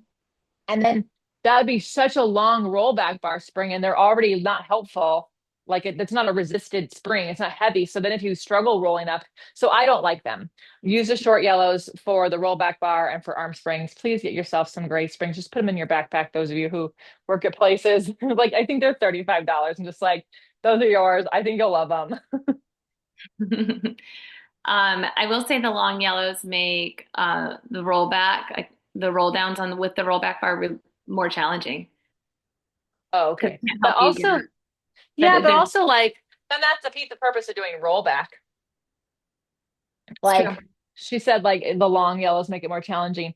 To me, if you can do that with the long yellows, I want you to do an amazing roll up on the mat. That's where I want to challenge you. That's my opinion. But like I think the when you get on my springs and you feel like the roll what a heavier rollback bar spring is, and you're like, oh, that's what they mean by resisting the spring coming up, right? Like, have you felt that? Yeah, it's just like you have to like, oh, I don't want to go up as fast as it's pulling me up. Like that's kind of the thing. But yeah, anyways. So I don't know. Here's the thing. It is quite possible you will get a little old lady where a purple spring is too heavy and you will need a long yellow. So don't throw them away. I think they could be really, really useful for someone who is a little more fragile and is deconditioned. But if you have a larger body that's even that doesn't have a movement practice yet, that yellow spring, their leg weighs more than that spring. So that's why I'm just not the biggest fan because I just like I think people aren't choosing springs that support their practice. I think it's getting a little muddled out there, like when to do what. Yeah. Any other Um, questions, Megan? yeah, given one height for springs, do we need to be mindful of adjustments if someone is very short or very tall? Does it affect the exercise? Um, yeah, if you look, guys, if you have hooks, you can use them. I don't. I have this one hook. Um, I obviously if you're shorter, it's gonna actually be a little bit more challenging, but then you can always use the armchair springs with that person because they're lighter than the arm springs. So that's what I would do with a shorter person, like who wasn't strong enough to use the arm springs at this angle. If they're a child, it's a different story. But I probably wouldn't be doing same arm springs with them. Anyways, yeah, because we got to build up their strength. And don't forget, we were given an armchair as well. If they're super tall, they'll probably just be around their shoulders, and you'll need to move them out a little further to have a different kind of a challenge. I don't use this hook unless they are very tall. See where my hand goes off camera? That's how tall that I would want them to be because this hook is too high, the top of my Cadillac. So, but when you have towers and wall units, you often are given a bunch of other hooks, and that's what I would use for people who are shorter or taller. Those who want springboards, lucky you, you have like lots of options. So everything has like a pros and a cons to it. But generally speaking, with the standing arm springs, like I said, my friend was like 5'1". She did them all on this hook and she was fine with regular arm springs and she slayed. A lot of times, adult, fun sized people, they live in a regular world. So they're pretty strong. It's a good challenge. but you have to just look at the body. Um, and then Vicky says 80-pound client who can't use the purples and she gets the yellows for legs. Yeah, I mean, she's 80 pounds, and if she's older, but I bet you can get her someday to a single purple. She could do maybe her single leg springs with a purple. But her standing ones, I would be on a short yellow just because I would put any of these girls on a short yellow or a regular arm spring for their standing ones because they're challenging. So, it depends on the exercise, depends on the body, depends on the body coming at you. I would never make a hard rule. All 80-pound people need this weight. Because if I get an 80-pound gymnast, that's a very different story than an 80-pound, 75-year-old who has been not giving herself enough protein, right? Very different lifestyles. Um, I will just say, like, I know some of these things, some of these thoughts, like, challenge how some people have probably been trained, especially if it's unbalanced body equipment with two yellows. Like, I know in training it was arm springs, was short, and everything else was a long yellow. Um, but it works. It works this way with the short yellow. Really does. My rolling stomach massage when I was in eLevate, I was like, why the hell can I not do this and everybody else can do it with my long yellow springs? Yeah, But yeah, yeah. I love it. I love it. Okay. All right, we're good. Are we pretty good? Megan, did I miss an arm spring exercise? No, actually, there's checks on everything now except breathing for this AM group. Did we do breathing yesterday? Okay. Yeah, we did breathing. I'm almost Okay. positive. Miranda did it? Yeah. Yep. Okay. Cool. Then yeah, you everything else is checked. Okay, we're gonna take a little bio break so I can get the pedipole in a place where you guys can see it. So let's come back at a quarter till. So 9-minute break. Okay, quarter till. Thank you.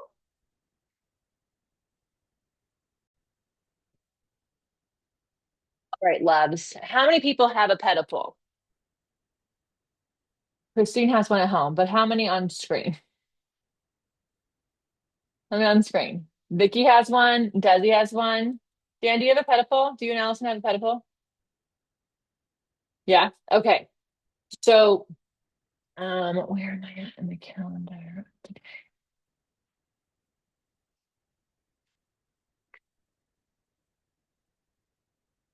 Okay. So here's what I'm gonna do. I'm gonna do them all real quick. Then I'm gonna run through them all with all of you who have a pedipole on screen. Sound good? Okay. So, couple things about the pedipole. Um, this is a Contrology pedipole. You can see how tall it is. It's just shy of my 8-foot tall ceilings. Um, you can see this base. It's not very high off the ground. And then you can see the handles are actually land higher than my shoulders do. So even at 5'9", this is a challenge for me. Okay. If your pedipole is attached to your wall and you have the ability to detach it, I would. Okay. The Sally asked, like, oh, is there a way to mimic the pedipole exercises in the studio? That's what standing arm springs and laying down arm springs are for. That's what the armchair is for. All of those prepare you for this. You do not get to go on this until you can actually do those really well. Why? This is unstable on purpose.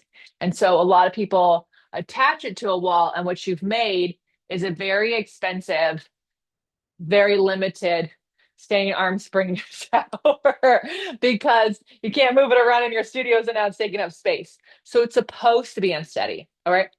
If someone is on the shorter side and not, then what you can do, like some of my people who um, are much shorter than me, what we do is we actually just take a clip from the Cadillac and boom. Now my spring is longer. Okay. You'll see at Contrology, they make one where the bar slides up and down and has a bicycle seat. No one in my world with Jay knows how to use that bicycle seat. Jay never saw it being used. And obviously the pedal pull thing would then slide up and down. So like, yes, technically for different heights, but then how do you know which height to be at? It's kind of like, it's just so nice. I have one thing, and if it's too tall, I just add clips, period. Now, if with the added clips, they still can't do it, then I need to build them up more. So maybe we need to do some chest expansion where they lift their feet up and like maybe they get further away. So I need to get them to challenge their balance before I challenge their balance. Okay. So that's really important. Some things you can do a lot of things on the pedal. Like Brooke Seiler teaches a bunch of stuff that's outside of what I'm about to teach you. But that came from like, you would go to the studio, you guys, you never had appointments. You would just go in and there would be like all their formers taken, three people on a Cadillac, every window chair is taken. They go, oh, there's a pedal. And you could end up being there for like half an hour. So she will teach like the 100, right? Or even a roll up. Right, you can even do like a single leg stretch. So you can probably get really creative with your thing. I think she even taught like a rowing four, right? From the hips, and down. Like you can't. So just know that like there are other things on the pedal, but most people uh will start with the ones I'm going to show you. And then you're adding other things on. Like I think Sandy gave me some of that stuff, like the roll up 100 ab series, some other stuff, single leg circles on here. I've been taking with them for 5 years. And she's like, we got to work on your asymmetries in your body. And this is where we did it. And it wasn't like we did it again. We did it one time. So just something important to note that like sometimes that creative stuff is like just to kind of here's another way to make a connection. And then it's so you can do the other stuff better. Right. All right. So one of the things I like to do when you're on the pedal, and I'll show you from the side in just a second, but your feet, you'll be told, have to be against the pole. No, they don't. So my feet for most of this will stay off the pole because that allows me, and it's only like 2 inches off the pole, because that allows me to get my sacrum, my lower back, my ribs, my head, and my heart against the pole. If I put my heels against the pole, I lose my back. Well, that's more important. So I'm going to take my heels off, right? So then another thing I do is like push into the spring until my arms are at the level of my shoulders and I close my eyes. And then I open them and see, am I dead center? Which arm is more forward? Which one's higher? Right. So I can do this a few times. Kind of just lets me know where I am in my practice. Oh, doing pretty good. Not bad. Not bad. Okay. So then you can just do circles, right? They're as big as you can keep everything together. All right. So the bar is going to move. I better not be leaning into this bar because then it's going to knock me around. I have to be touching the bar, right? Also, you'll notice I'm not coming in. A lot of people come across the midline. No, I'm in line with my shoulders out and around. In line with my shoulders out and around. Yeah. So they're as big as I can make them. I'm going to show you what my back looks like from the side real quick. So I'm not tucking to get my back on there. I'm using my stomach.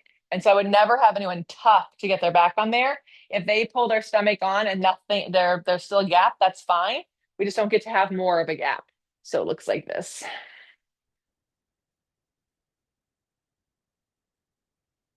Right?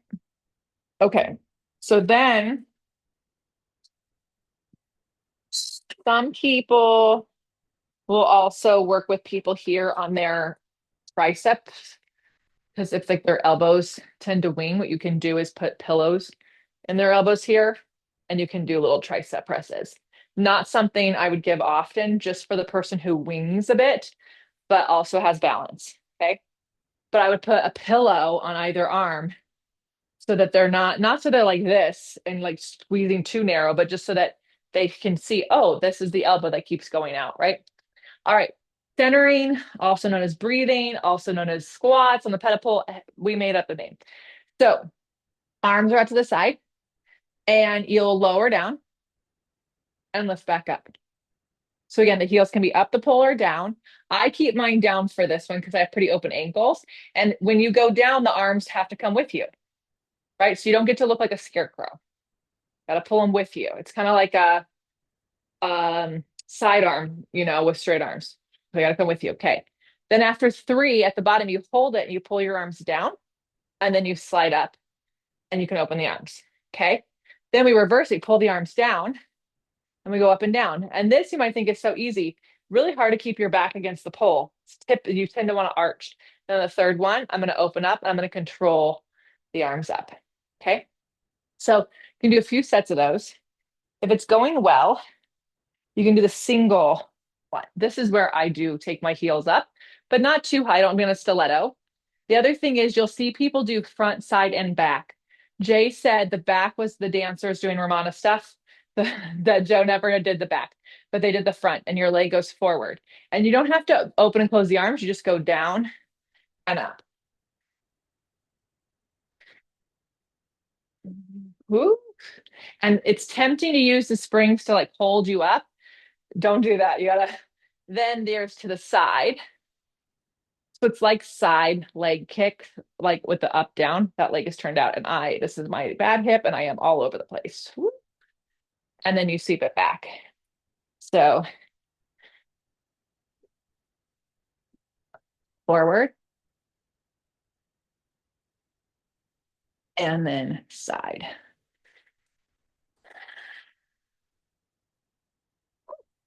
Okay. Then chest expansion. Now, the thing about chest expansion that people get a little wrong, and this goes on the Cadillac as well, but it's going to reveal itself on the pedal. Too slow and not from your back. So you can't muscle this. Heels together, toes apart. Make sure your feet are on. You need to remember we talked about this with the leg springs yesterday. You got to be going out to go down and out to go up. So we're drawing a circle. What I see is people try to go straight down and straight out. You're going to get pulled around. So, and you can look.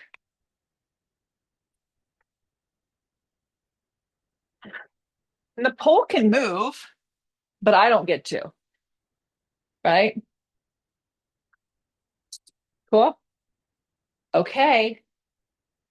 All right. No, that's exactly the one he said did not happen. It never happened in the studio. Yeah. No. And also, most people just do it because it looks pretty, but they're not actually attached to the pole. And the front and the side are hard enough. So super important. Like it's so tempting to go, oh, I want to do this advanced thing. I want to do this. This is cool. If you're no longer using your center, what do we do? Now we're just doing funny stuff, right? And and and to be honest, the average person you're going to take is never going to do it. So, but trust me, the front and the side are, because the front is like that squat thing that we did, and the side is that going up side on the window chair. Like it's all of that. It's that side leg kicks, and you really want to do that. I find to the back is quite actually when I could do the back before I could do the front and the side, because the back, I could almost wrap my glute around the pole. So to me, unless you are a dancer who does arabesque or you're a gymnast who does that stuff, it's kind of like, what are we doing? Yeah. All right. So now let's let the peeps get on it. So Megan, we're gonna put the peeps on who have a pedal. So Vicky, you have a pedal. Mm-hmm. Dan does, and Allison does, so they can take turns. Desi does. So Desi's is a grot, I'm assuming. You guys can see how much longer her bar is compared to my bar. And that makes hers a bit more stable than mine, just an FYI. So You wanted me to pin on these? can you spotlight them as opposed to pin them? Just spotlight my pedal, Dan's pedal, Vicky's pedal, and Desi's. All right. All right, ladies. Go up there. Mm-hmm. Mm-hmm. Yeah. So how tall are you? Try it without the hooks because you are strong. Like, no, you're good. I didn't add them. You're good. Yeah. So go ahead, you guys, and start with the circles first. No. Start with the circles first.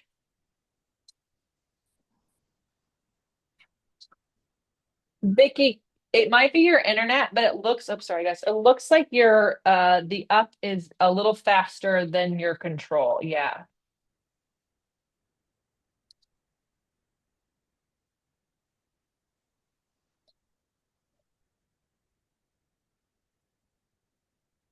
Desi, a little more from your back. It looks a little like it's coming from the shoulders and the arms.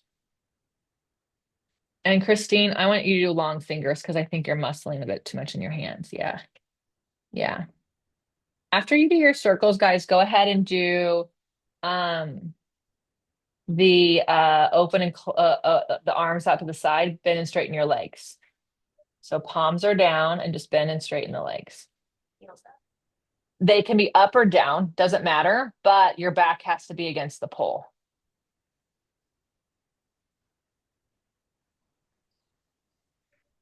If you have really tight heels, you probably want to go heels up.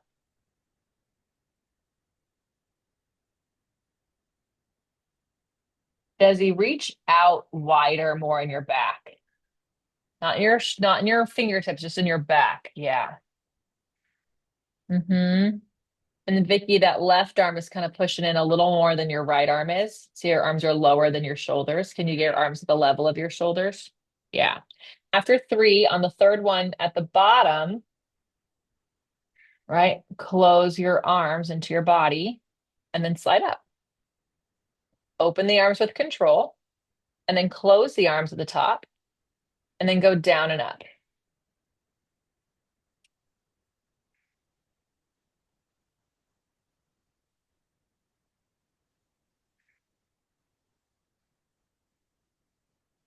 And then at the bottom on the third one, open the arms and come up. Now do a single leg. Leg forward. You might want to be heel up, maybe heel down. You can do a bent leg as long as it's not the quad that's holding it up. It's got to come from your stomach. And then go down and up with the arms wide. Mm-hmm. Your arms are getting in front of you.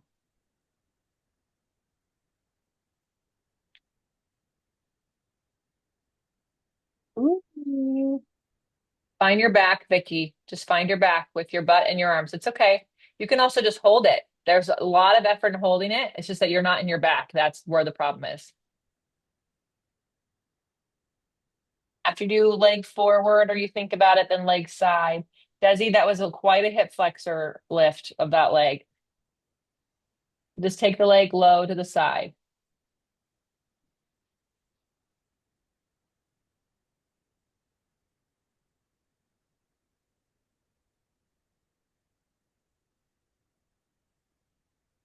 After you do both legs, turn around, we'll do your chest expansion.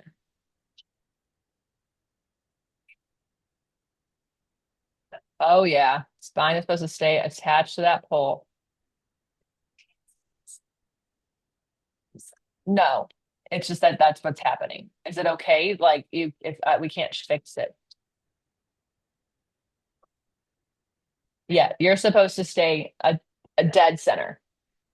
You are supposed to stay dead center. Yes. That doesn't mean you will, but that's information for you, right? This is also, you guys, with the pedipole, when you get to these advanced pieces of equipment, we're not going to overcorrect her here. There's nothing to do here except for we have to take her other places. She needs to do single leg a sandbag. She needs to do single leg 2x4. She needs to be doing some one to chair work. And then we come back and see how has that affected her pedipole. Yeah. Go ahead. Miranda, do you have a pedipole at home? Yeah. Carrie, will you get on the pedipole, please? And then Dan can get on Allison's. And then Desi and Vicky can either do it again or they can watch.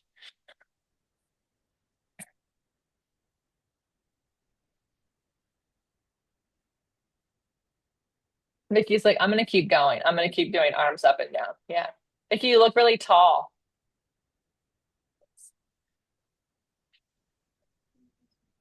I think, Vicky, if you had gray springs on this, you would have more fun. Just from knowing your body in person, I feel like you just need a little more spring support. Go ahead and go get into your circles, guys.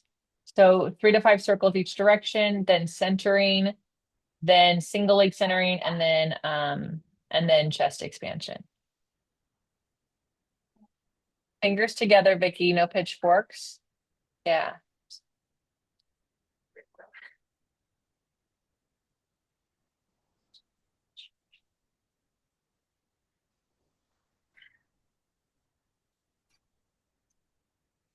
And then go into your centering when you're done with your circles. So arms go, you squat down with your arms out to the side 3 times.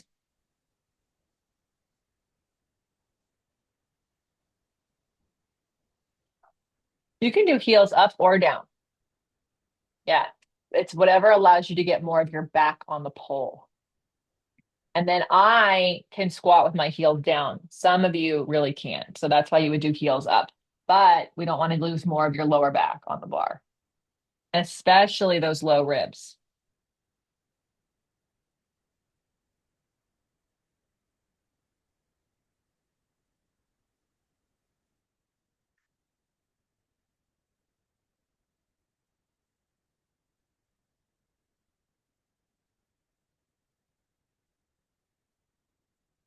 Yeah, you guys can see as they're doing this, see how wide Dan's top bar is compared to my top bar, and also Vicky's top bar. Vicky's top bar is a bit long, like Dan's. Mine is very short. That makes it even more difficult, the shorter the bar, because now you might have really wide shoulders and this bar is narrow. So it's part of creating instability, part of making you become the stability. You single leg, and then you can do them if you want, or you can do one side, or one forward, or one to the side. You can pick and choose, and then chest expansion. Point that butt, Dan, and ribs into that bar. Something that I do, you guys, often before I do my head pull, is I do my single leg 2x4. I really love doing my single leg 2x4 and then doing my single leg head pull because um it's so beneficial for like, oh, I bend my knees, I lift my heels, like it helps you find your stomach and find your center. So of course, Sally, you don't have a pedicle. Obviously, you have plenty of standing arm springs to work with. You have plenty of places to do chest expansion, plenty of places to do circles. But you can practice your 2x4 and your single leg 2x4 and your sandbag and your single leg sandbag. And right there, it's not mimicking. And you have your wall stuff where you can have one leg going forward and doing circles. So it's not mimicking the pedicle. Nothing will ever mimic the pedicle, but you can actually do a ton of stuff where that's more in line with your practice right now than, I think, to be honest, Sally Joe, this pedicle next time you're in town, I think it's like, until you can tell that your front stomach is actually lengthening your backside, this would be a frustrating series for you. Once you have understood that, right, it's possible. Your lower back doesn't have to touch, but you'll feel longer. Questions on the pedicle, who it's for, why you'd use it? So is that kind of the case? Because that's what I was thinking the whole time. Someone who's is so lordotic like I am, is this just going to frustrate them? There's better places I could put them until they find that strength in the core. I mean, if you were here, I would say don't be frustrated. Just pull your stomach back as much as you can and do the best you can, right? So the point would be like, if I thought you could do this, we would do it, and we would just see how far away you are from the pole each time. It took years, and I don't even have the lordosis you have. Like I just have a regular lower back curve, but just to have the flexibility in my lower back that my stomach was strong enough to lengthen it, right? Because we're not tucking people. The thing is, your butt has to go in that pole. Not everyone's comfortable. So it just takes a little bit of time. Takes a little bit of time, but I really, really like it. And yes, Cordelia, because it's a standing exercise and because it's unstable, it would be an ending, right? So going back to, we kind of talked about a little bit about this as we started eLevate. Look at the surface areas. We have been working with some major surface areas, and now we get to this situation and look at that surface area. If it is a 12 by 12, I'm shocked, right? Like it's just, it is meant to be unstable. So we have to build people up to it. And we want, if you're doing it for the first time with someone, Cordelia, I'd make sure you have time to end on a high note doing something else, just in case it doesn't go so well, right? Because you always want to end standing up and always on something that they feel successful on. Yeah.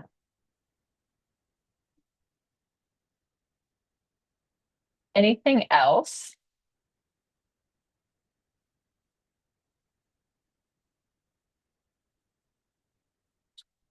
Okay. So, ladies, we'll get comfortable again in the other room, but I'm gonna do, so if you guys can move or we can see here. We're gonna do a Joe's gym in just a second, but I kind of want to give a lecture about it. So I'm gonna move because I'm like not, I'm literally holding a computer with my hand. Um, but in just a second, I'm gonna have like 6 of you work out in front of people. So, and you don't have to have a Cadillac. You can have whatever. You can have a mat. You can have anything. Doesn't have. We're not. Doesn't have to be Cadillac stuff. So just know that it could be any 6 of you. So you can volunteer in the chat if you'd like to be moved and watch. Okay. So when you came to Joe's studio, you did not have an appointment. You actually just went to Joe's studio. You showed up, and it was really funny. Jace always said, like, you also never said you were going to Contrology. Because the people who obviously went to Joe's studio a lot and sent the most referrals were dancers in the dance world. You would always say, "Oh, I'm going to Graham's class," or "I'm going to Bella Chain's class. I'm doing this." So you would just say, "I'm going to Pilates."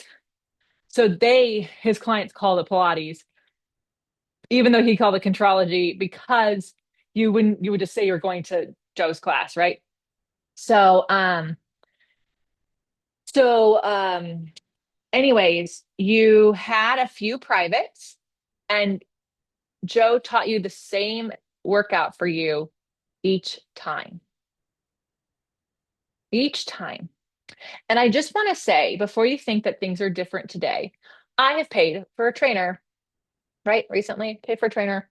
I just started week 3. It is the same workout as 2 Sundays ago. It is the same workout as last Sunday. It's just that she has changed either the intensity I'm working at. She's like, okay, we're going from 80 to 85%. Oh, I'm trying to get you to the top of your max. So I don't want you to get to 5 reps. I want you to max out at like 3 or 4 by the end, right? I'm doing the same workout every fucking Sunday, right? That the training world does this all the time. We are the ones who think it has to be different all the time. But at any rate, going back to Joe, you would do your 5 privates with Joe and you would do the same workout. And then you would be on your own and you'd show up and you pay $5. And if you think Pilates is too expensive, it has always been expensive. $5 in the 50s is a lot of money. $5 in a lot of money, okay? So anyway, no appointments, you just came. Jay said you did not get new exercises every time you came. It might be months before you got a new exercise because they wanted you to get better and better at the exercises you were doing.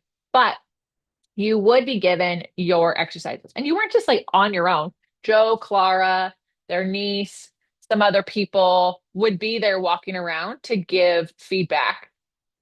Jay said he was there for 2 months before he got his first correction. And his first correction was use your gut. Use your gut. It was on the short box and his strap was making noise. Okay.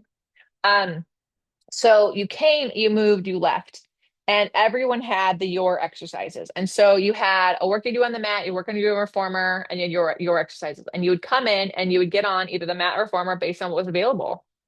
And then you would do your exercise. You could be there for 30 minutes, you could be there for an hour and a half. It was all this, this just like that's what it was. So I think I started doing this in round 2. of eLevate, of actually teaching what Joe's gyms are, because what I found is um, a lot of teachers thinking that they have to teach everyone at the same level all of the time. And one of the things that I think has made me financially successful in this industry is my ability, a skill set that I was given, not actually just from Jay. I was actually given it from my first teacher training program, although I don't know that they realized what they were doing. But my first teacher training program set me up to be able to teach two different people at two different levels at the exact same time on two different pieces of equipment. Right. So that was my um first training. And but they still told me to talk a lot. So I was still actually talking over here, talking over here, talking over here. So I'd be done with two different people at two different levels going, oh my God. But then I taught at a studio that was like, if it was 400, I don't even think it was 400 square feet. I think it was like a little bigger than the room you all just were in. Had three reformers, a Cadillac, two tower units. So the tower units were in between reformers. It was insane. And we could have six clients in there at a time. So I might have a duet and someone else might have a duet, but we only have three reformers and three towers. So like, how are we doing this? And if there's another person there with a private, right? We still only have five clients. So we could like, so we could, she and I could be screwed and go, okay, well, I guess I'm gonna have one person on the reformer, one person on the mat. The more independent you make your clients, the easier this even gets. So I had to teach like that for a while, and that was pretty cool. And still a little too much talking, still a lot of extra work on my part. And then I went to Jay Studio, excuse me. And I had been uh I had been going and taking a private every week, but I wanted to get into this program, which means I needed to be coming 3 or 4 times a week. And so the only way to do that was to do their VP classes. They call them vintage Pilates classes. And when I did the vintage Pilates classes, you are not being taught two or more people on different pieces of equipment. You are teaching yourself. So here I was, a teacher who knows all the things. Well, let's get this program. And I'm like, okay, so I just work myself out. Like I'm just gonna work my I'm just gonna do it myself. And all the reformers are taking, all the mats are taking, so I got on the Cadillac and I was like, okay, so I guess I'll just roll back. And I felt like such a weirdo. I felt like so out of place. So I just share the story with you because those of you who are going to volunteer in front of everyone are probably going to feel a little weird. Okay. But I kept going. And so there would be one teacher to up to six people in a vintage VP class, 50-minute class. We all came at the same time, but we were working on our stuff, whatever our thing was. And then they would come around and they would correct. But you want to know something? They didn't overcorrect. There actually was a lot of time to warm up and kind of be in process and kind of figure things out. If you think it was just teachers who came, you're wrong. Tons and tons of clients came. So I would be in a VP class with like five regular people. One of them was Chuck Rappaport, the guy who takes all the pictures of Joe. He'd be in there with his wife, Mary, and they'd be working on their thing. And so at any rate, that's how I was able to go 4 to 5 times a week. The studio is able to serve six people per class without having six reformers and six mats and six towers, right? And Chuck and I could be at the same time, but getting our individual workouts.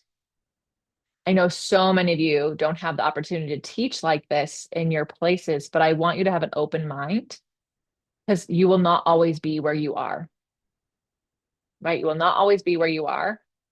And if you can take anything out of this program, is hopefully a skill set to be able to teach anybody at any time on any piece of equipment. The only way to do that is to practice more in your body and kind of set yourself up to not be on your notes so much, right? So so the Joe's Gym, I call it Joe's Gym because I just call it after Joe, but you can call it whatever you want. It's not a name that anyone knows about. It's not anything anyone considers. My girlfriend in LA calls it Reform School. She calls it Reform School. I have other friends who call it Open Gym. In my business coaching program, I do teach a lot about pricing and setting this up and introducing it to your groups. For you guys right now, let's actually just get comfortable doing it, right? Because it doesn't really matter all the logistics if you actually don't feel confident in doing it and don't know that it works. There's a couple ways we're going to do this. One, I'm going to actually teach people right now so you can see it and see how it goes. Two, we're doing great on time. So I'm actually going to have Megan create some breakout rooms based on who has equipment and who doesn't. So people who have access to equipment will definitely be movers, probably have like two groups, Megan, and then people who don't can be the teachers. You guys after this weekend will be suggested to start practicing some Joe's gyms like this because then it's going to allow you guys to work with each other around the world without having the exact piece of equipment you're wanting to practice on, right? So now all of a sudden, Sally Joe, Miranda, and Cordelia could work together. One person can teach, and Cordelia and Miranda could be on whatever piece of equipment they have access to, right? And then Sally Joe could be practicing watching and teaching what's going on. So really allows you to personalize sessions without charging for privates. And it allows people to move at their pace with what they need. Okay. And then also, I haven't done this before. Sorry, Megan. Uh, all the facilities. I opened up 5 Joe's gyms for both groups to sign up for. Um, uh, there's one this week, and then there's 3 or 4 in June. And so it's a first come, first serve. I limited how many spots can be in there. I highly recommend if you want my eyes on you and you want to experience, like you need help having a self practice, I would grab a spot in one or more. Okay. Take as many as you want. All right. So we know Gwyneth wants to move. So I'm going to put Gwyneth on.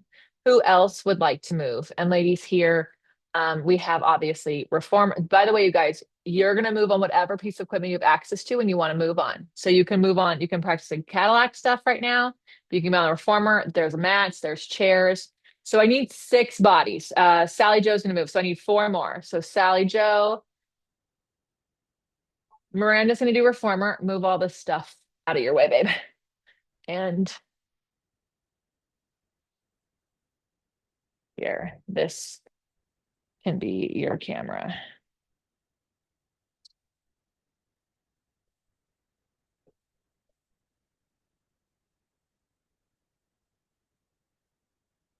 All right. So we have Miranda, we have Cordelia, Melanie, Sally Joe. So I'm going with 1, 2, 3, 4, 5. I would like one more mover.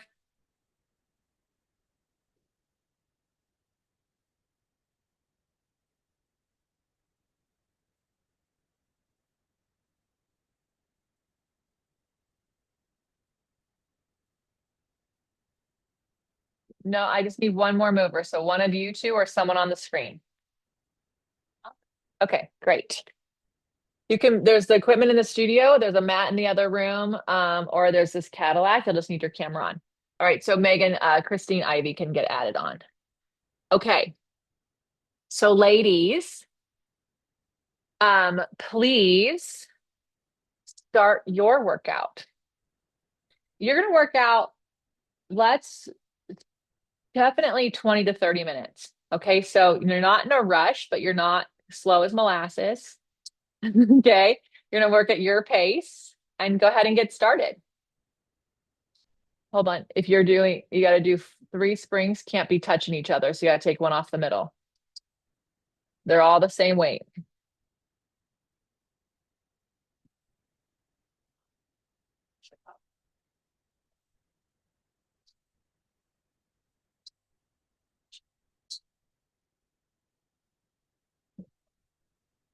All right, get moving. Get moving. Yeah, Cordelia's going to do some mat. Yeah, that's fine.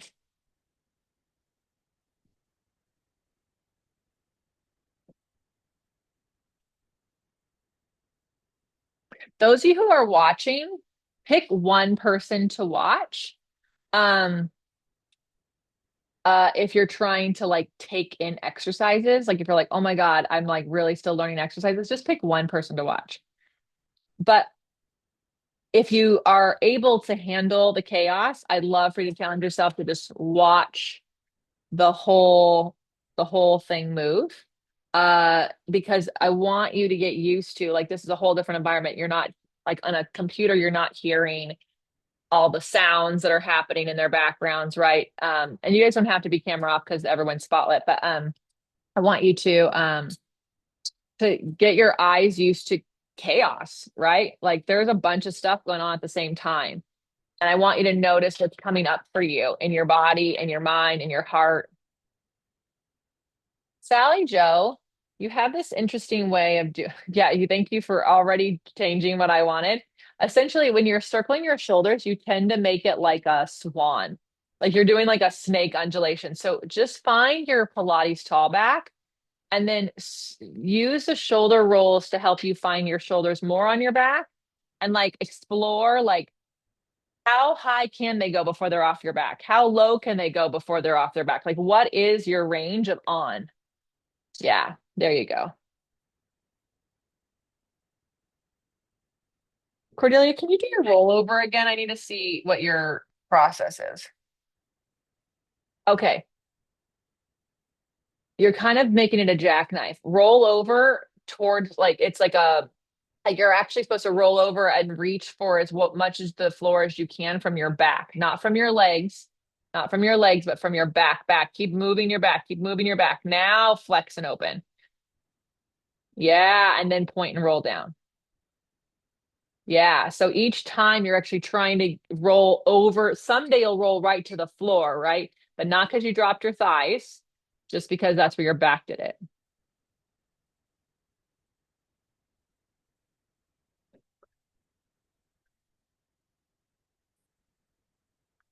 And Gwyneth, trust your feet are going to land on the bar. Look at the ceiling.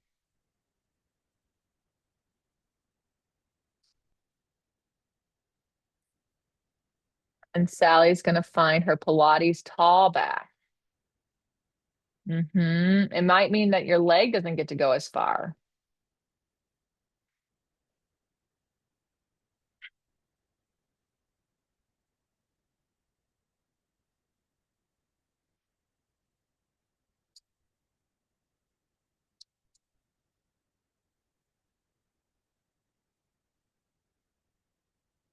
Cordelia, can you circle lower? Circle low around and up, up. There you go. Yeah, you can.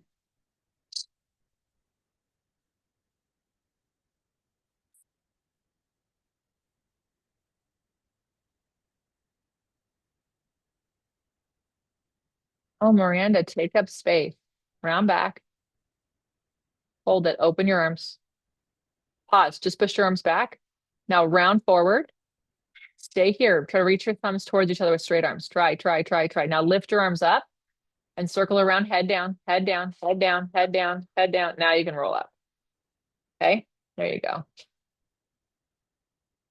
Christine, lower your hands a little bit. Just no, like there you go. Split the difference. Now reach longer from your back.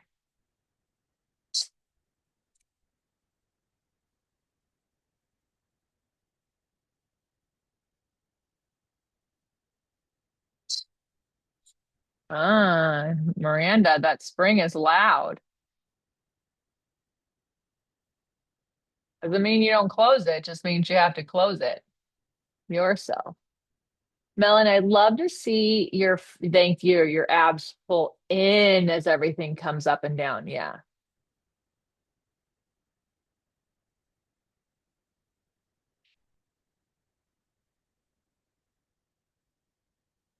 Cordelia, hold, open your elbow and pull your armpit over more. Yeah. Yeah.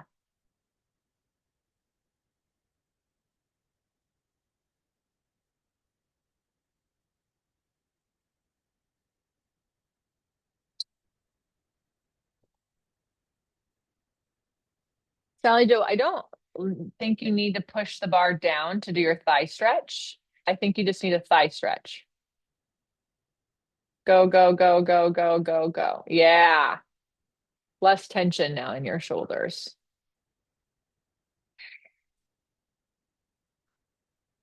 And Christine, find your ribs on the mat.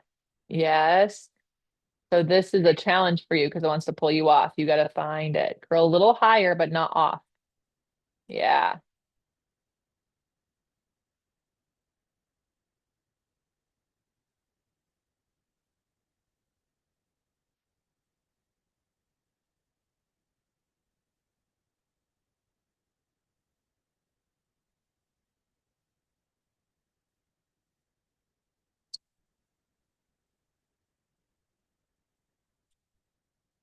Melanie, I want you to do that again.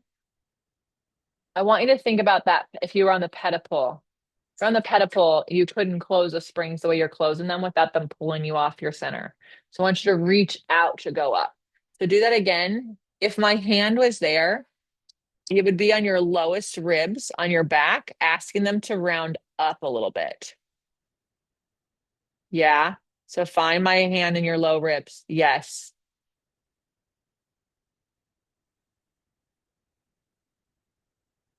Mm-hmm.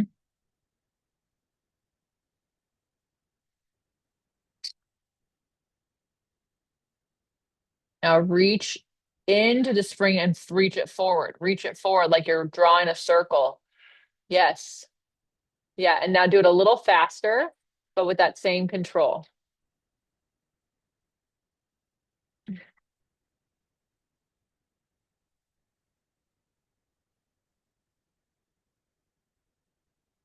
Cordelia, are your shoulders in line with your handles? I think you could slide more forward. There you go.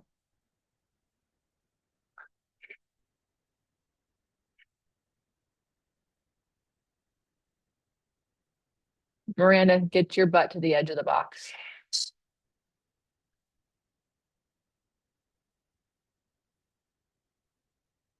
And then Melanie, you got a little hinge, like a little hinge happening. See that? There you go. Yeah. Eyes up, Cordelia. Christine, your arms are kind of all over like they're up and down on this one. It's almost like you want to stay on the same plane as you hug and as you open. So think hug on the reformer, right? So I don't want your arms to go up and out. I want them just to be like in the same plane. Yeah. There you go.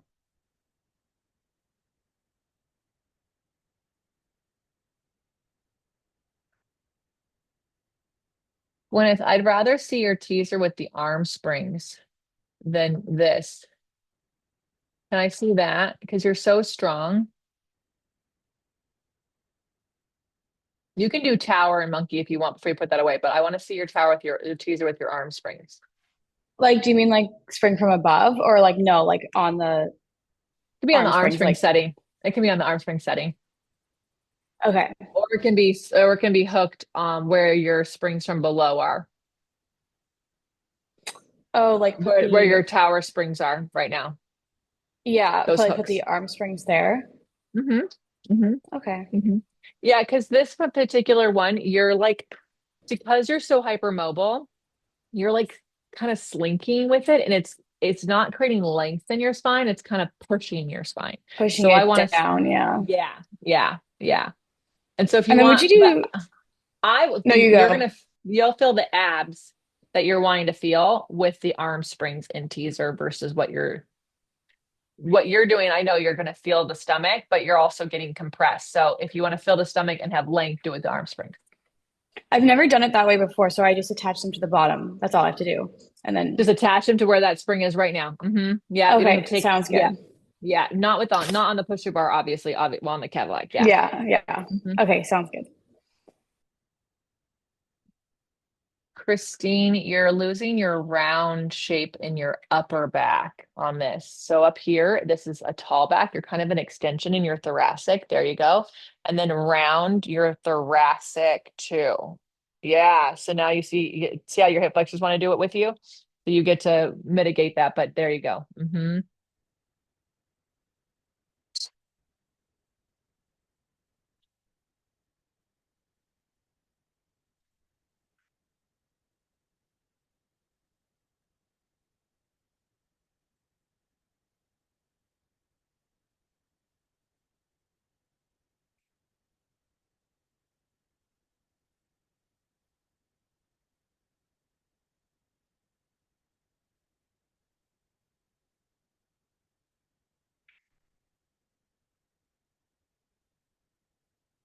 And Sally Joe, if you're doing arm springs, your head gets to be down. Yeah, enjoy that. There you go.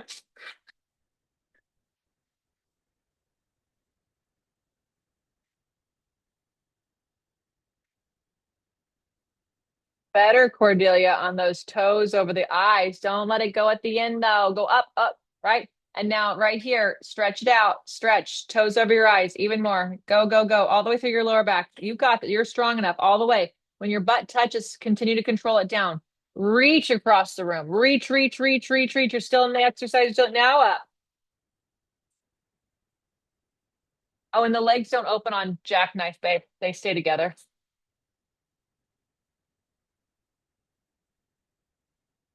And Melon, if you're doing footwork, your arms are allowed to rest by your side, babe.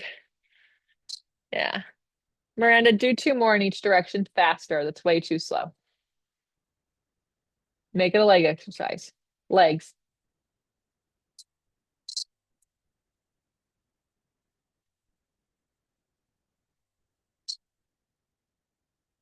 Christine, you're getting shorter on the way pushing the bar through.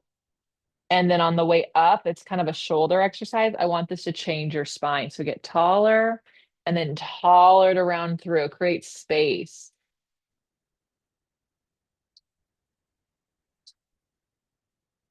Up bar.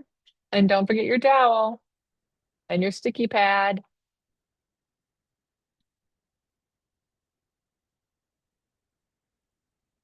There's a whole bucket of them by the front door.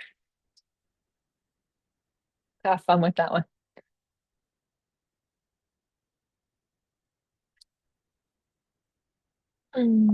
Fun transition, Cordelia. Mm. But you gotta lift your heart up as your leg goes back.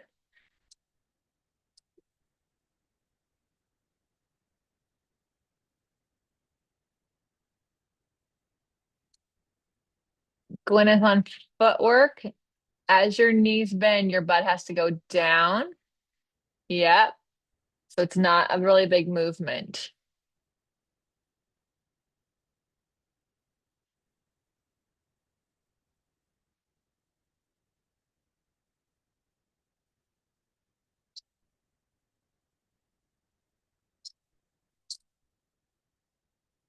Sally Joe, you and Christine have a similar spine situation going on. You guys are like, and you're making it a little different way. She's like flat in her thoracic. You're kind of doing your lumbar, but you're kind of like a snake going up and down. So it's not like upstretch combo. It's like upstretch elephant. Okay. So you're round. Mm-hmm. You got to lift up and over the bar. Lift up and over your push your bar down with the strength of your back. Go, go, go, go, go, go. Your upper body's oh, so now pause. Stop there. So you can only go as far forward as you can stay lifted up, right? Yes. Now when you round back with that lift, use that lift more up, more up, more up, more up, and less ribs up. Like less ribs forward, I should say. Yeah, there you go. You're gonna get there. You'll see it on the replay. You kind of do a little rib shift forward to lift your ribs up, and I want your ribs to go up. hmm If you want to do reverse monkey, you need to be further. You need to set up from shoulder roll down. Leslie, I actually don't have a place for the arm springs to connect. Like they One, don't, one, there's no like, 1 second, Gwyneth. What are you asking, Christine? Yeah, that's fine. Yeah. So yeah, the hook, those springs that you were just using on your push through, yeah, there's a they hook have like there, a right? weird, there's no eyelet. It's like they're like connected to the Cadillac. Well, Like that's there's weird. no, Well, you yeah. can't. That's so strange. You can do it from the arm spring setting. Okay, like just where the hell they are on this side. I have hmm them set up. Yeah. Okay, hmm Yeah. Give it a try. okay. It's just like on the reformer, your arms are going to reach down. More out, Cordelia. And then Miranda, you gotta juice it out. Get your head to your shin and take a second, pull your waist back. Now walk down from that. And then your head is the last thing to go down. And now pull your waist back. Yeah.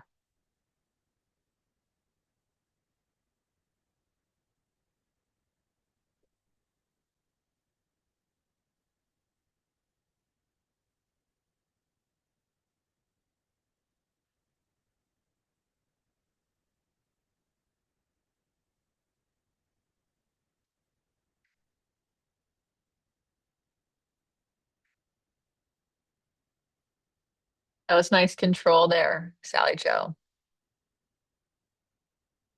Yeah, Gwyneth, do you see how this is forcing you to really find a teaser? This is going to force you to keep it all together.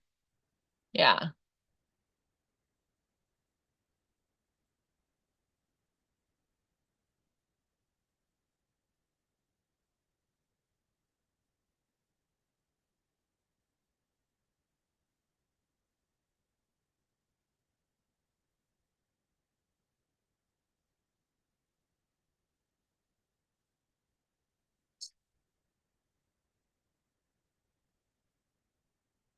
Cordelia, can you lift up with your bottom leg, not your bottom arm?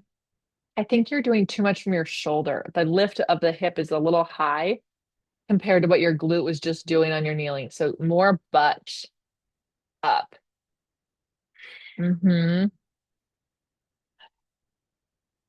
Are you able to do it with that top leg stacked yet? Can I see? Just because it looks like your top leg it's there's something not strong about what you're doing, and you're Okay. very strong. Um, my the mat is so soft, my wrist kind of digs in, so it kind of compresses it. Do it on the floor. Or should that not be the case? Do it on the Okay. floor. Just do it on the floor. Yeah.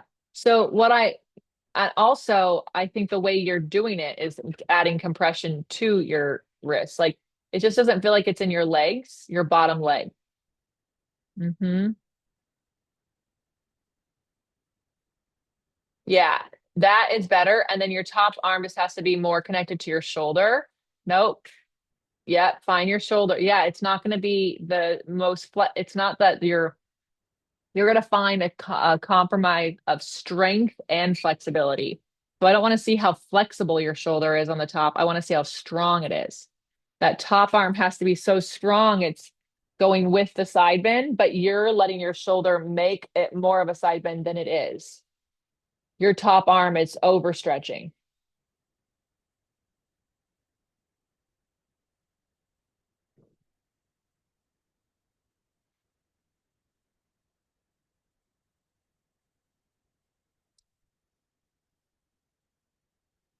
Stop there, Cordelia. Stop. Hold. Top hip towards me a little bit and top hip up. That's your side bend. Anything more, you're doing it with your arms. I do it with your leg.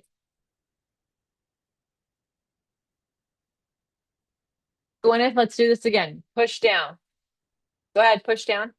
Pull it to your knees. Go, go, go, go, go. Now thigh stretch back. Go. Thigh stretch back. You should be in a thigh stretch. Thigh stretch. Back bend. Head back. Head back. Back bend. Head down. Now reach your arms forward and then come up. So you're holding yourself back. Go, Sally. Are you doing short spine, Miranda? Yeah. You don't need those straps on, babe. That's for long spine. You keep the handles on and you slide them down.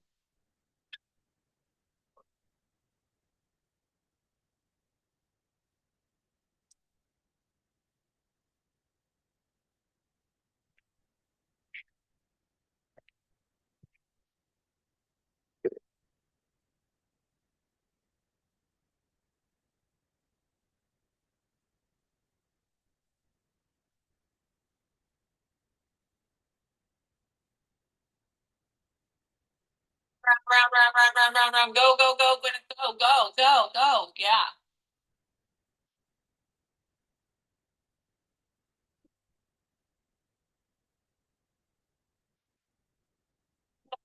Keep circling little circles behind your back.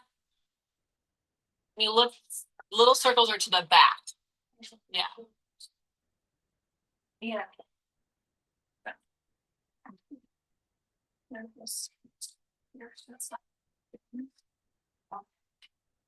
I see.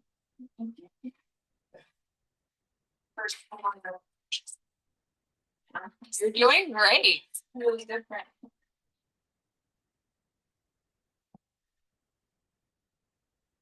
Gwyneth, put your hands lower and slide out more. They're too high for what you're doing.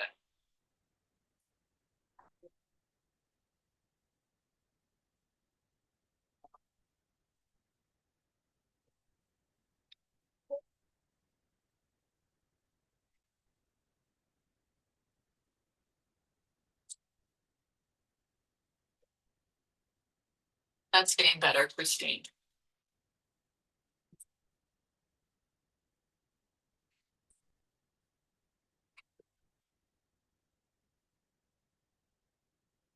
Take that foot a little higher so it's the level of your hip. Yeah.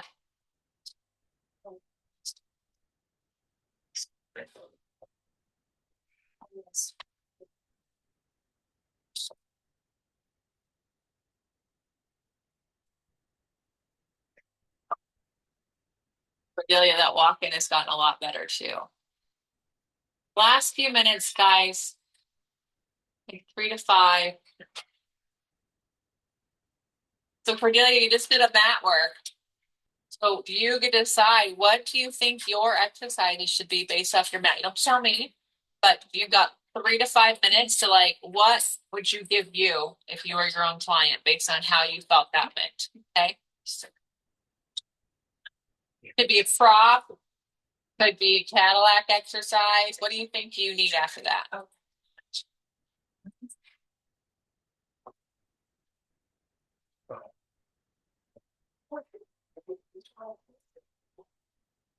right, but if you're pretty good at frogs, so you get to stop doing frogs and go into the other stuff.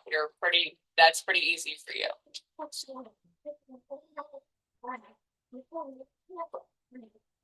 Are you on 3 springs? Yeah. It's typically 2 unless you're doing long spine.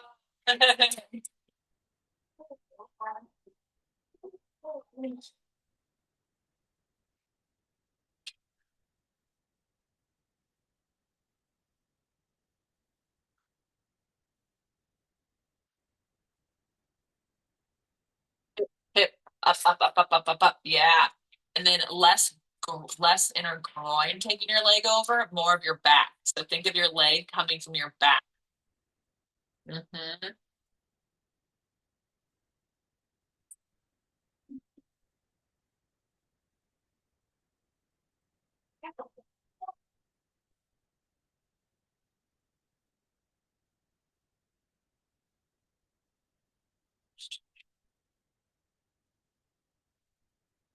I like that adjustment, Melanie.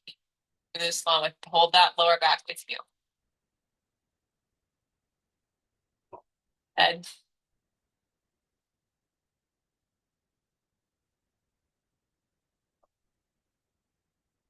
Can you get more of your heel on there, Miranda? Yeah, there you go.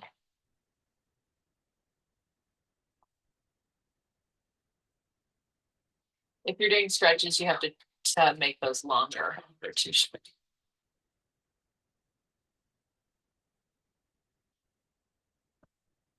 Lift your frontal hip points, Miranda, and lower down.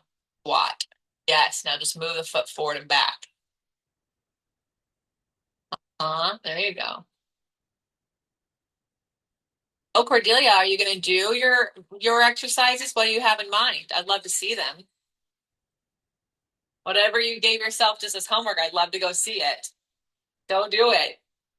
So you can see and feel how it is. And Melanie, that is a way that a hypermobile body can close the spring. But just remember that regular humans might need to sit back a little bit.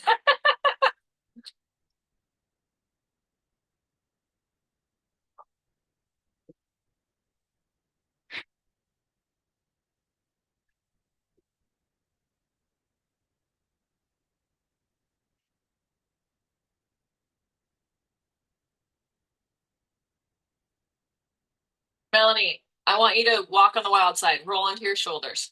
Do it. Yeah. Do it. Do it again. Yes. Yes, ma'am. Now do your open leg rocker like that.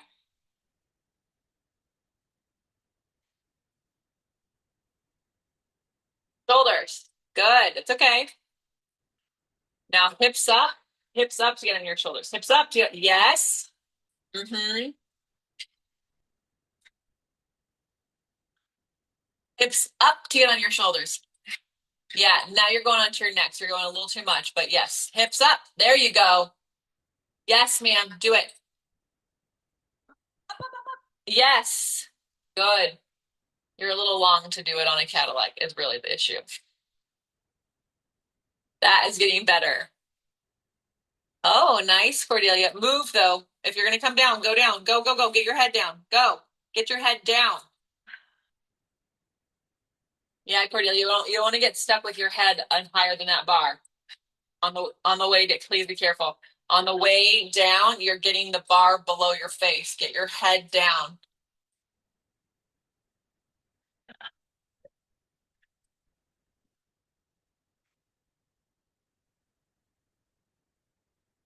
Cordelia, slide forward a little bit. You can start with that bar in line with the vertical poles. Yeah, I think that's going to help you. It looks like it's just too heavy.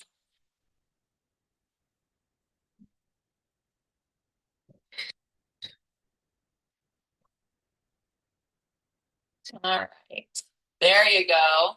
Yep. Now pull from the center. And yes, keep going. Keep going, Cordelia. Keep going. Keep going. Keep going. Keep going. Yes. There you go, babe. All right. If you're on an asymmetrical exercise or an extension exercise, find something symmetrical and flexion or tall back to finish on that you think you do well. If you just hung upside down, you can be done. And Gwyneth, I'd love to see you in standing, babe. Something standing that you feel good about.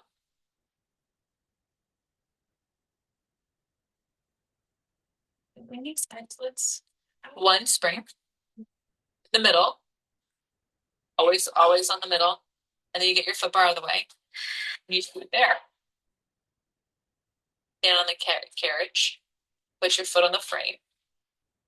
Yep. Yep. All you need. Oh, but that's not how we do side splits. My goodness. Get your foot heel toe out. Show me that you yep. Go as far as you can hold on to both legs. And then you open it, palms down.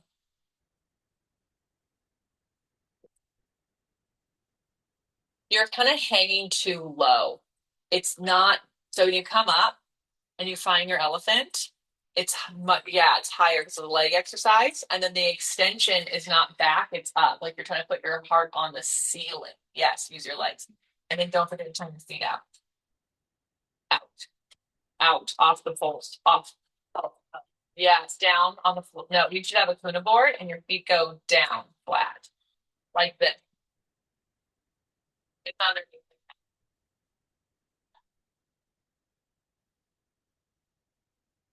Gwyneth, your hands are too high.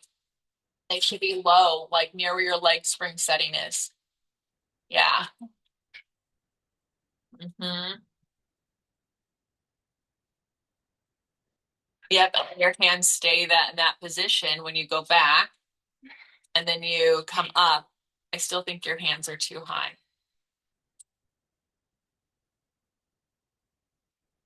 Yeah, her hands as well. Your hands should be there, and then turn your feet down on the floor. There you go. Lift your heart. Yes. Up, up, up. Yes. The figure skaters. Anyone watch figure skating anymore? They do that thing where they turn their feet all the way out and then they lift their heart up and then somehow literally skate in like a circle. It'll fly back. Mhm. All right, wrap up if you're not done. Okay. Megan, we can unspotlight everyone. We come back to the group. Those of you who are working out, what was it like just to work out with eyes on you, but no one dictating what you do? Christine says freeing. I'm not on my headphones anymore, so actually you should be able to hear them. What else? It was really weird. Like I usually follow, like usually I have to have someone like Hold on, teaching Gwyneth. me. Hold on, Gwyneth. Oh, Okay, talk again. hi. Hi. Okay. Okay, perfect. It was just really weird. I'm really bad at like teaching making myself go through it because like I always want to have someone telling me what to do. But it was definitely like I was like, am I doing this wrong? Like I was like, I don't know. So Yeah, it's good. Yeah. And like, I think that's really a good observation. You want to have someone tell you what to do, but why? You know so much. I feel like Right. I feel like I don't know. So then I'm like, yeah, but yeah, Yeah, it's but good. guess what's not helping you? Letting people tell you what to do. You're not learning more, you know, It's true. right? Yeah. You know more than you think. You're just never testing yourself. Yeah, You it's all true. know, you all know more than you think, right? Yeah. Leslie, I really like how working with made you listen to what your body needed versus some outside dictation. So it was just really nice to tune in.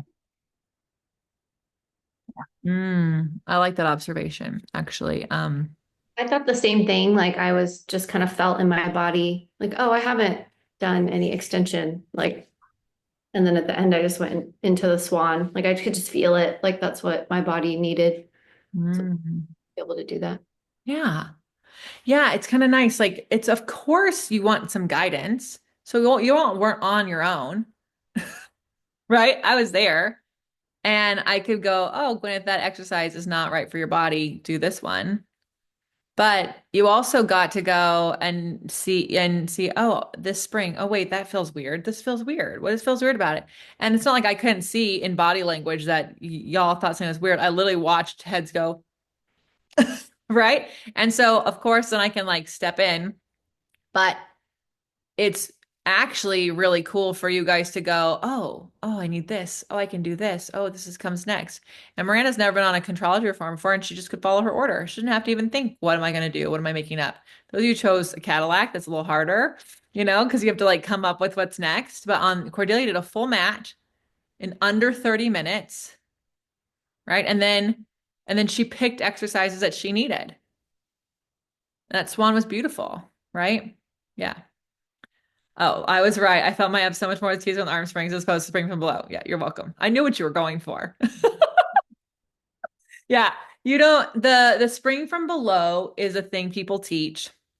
And Jay had really towards the end gotten really adamant. He's like, I only like it on the guillotine. I don't like it there. He felt like it was too risky on some shoulders and some spines.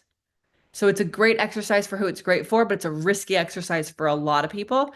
So that was just his feeling because the guillotine is very light springs. And you also go straight up and down versus having the angle of the spring. So just something to note about that. Okay. Anyone else who was a mover who wants to share how it felt? Miranda, go ahead. It was nice not getting, oh, should I mute myself? It was nice not getting so many corrections. So I could think about, okay, I'm not feeling my center or my legs, like, and checking in with myself rather than having someone else auto check or auto correct it for me. And then you just giving like the really necessary commentary or feedback here and there. Like, I really enjoyed that. I love that. Love that for you. Yeah, that's exactly what it is. Cordelia, do you have anything to add? I was going to say I liked the corrections. I like being corrected because I know I'm not doing it perfectly when I do it on my own. So having someone spot me allows me to know that I'm progressing and I can progress. Yeah, so I like it. So Cordelia, I'm going to challenge you God. and Sally Joe because she just agreed with you. All you just told me is that you want to be perfect and you need someone to tell you to be perfect. And also that you're not perfect. That is not what Joe ever invented this for. And I hate to break it to you. Anyone who's teaching you that you have to be perfect in every exercise has been misguided. Jay, if Jay was alive today, you may have gotten one correction in that entire match. I gave you more than he would have given you. Joe wouldn't have. And it's because I don't want you to be perfect. I want you to move and I want you to show me how your body is changing as you get stronger. If I had nitpicked every exercise on you, first of all, the only reason you'd come back is because you actually have a little bit of you that likes to be told what to do. And there's something comforting about that, right? I was so corrected as a child that my first 7 years of Pilates, I really liked the corrections. It was like, when I tell you it was weird to work out by myself, I promise you I felt as weird as you did. And now it infuriates me to be anywhere where people don't let me move because your beginning of the mat cannot be perfect. You're warming up.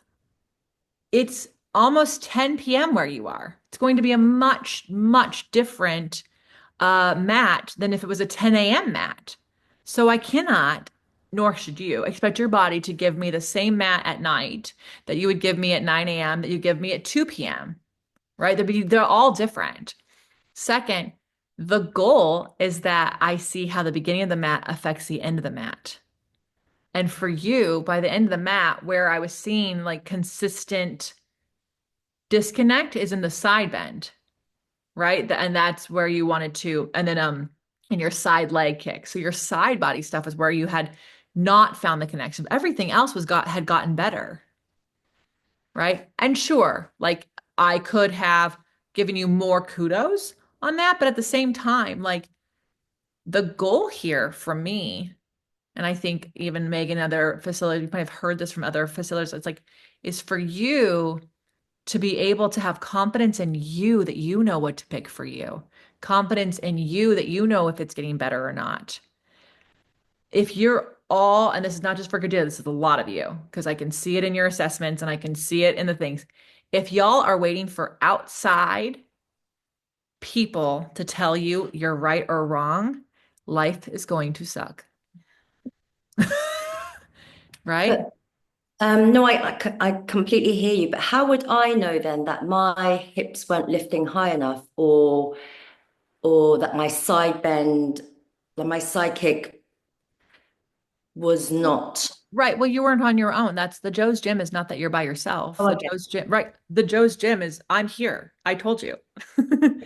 Right. And also in your own person, because I'm sure you have a personal practice now. Like you work out without Jamila or anyone here or me. I've seen you post about it. Mm. And you must trust yourself in some way to know what you're doing. There's different ways, right? Some people are kinesthetic learners, so they're going to know from like how it feels. Some people are visual and they'll look over. Gwyneth is one. She always looks over. I can see her. She's like moving like with her head crooked. We got to work on that, babe, because it's not so good for your neck, right? Some people are auditory, so that's going to be really hard.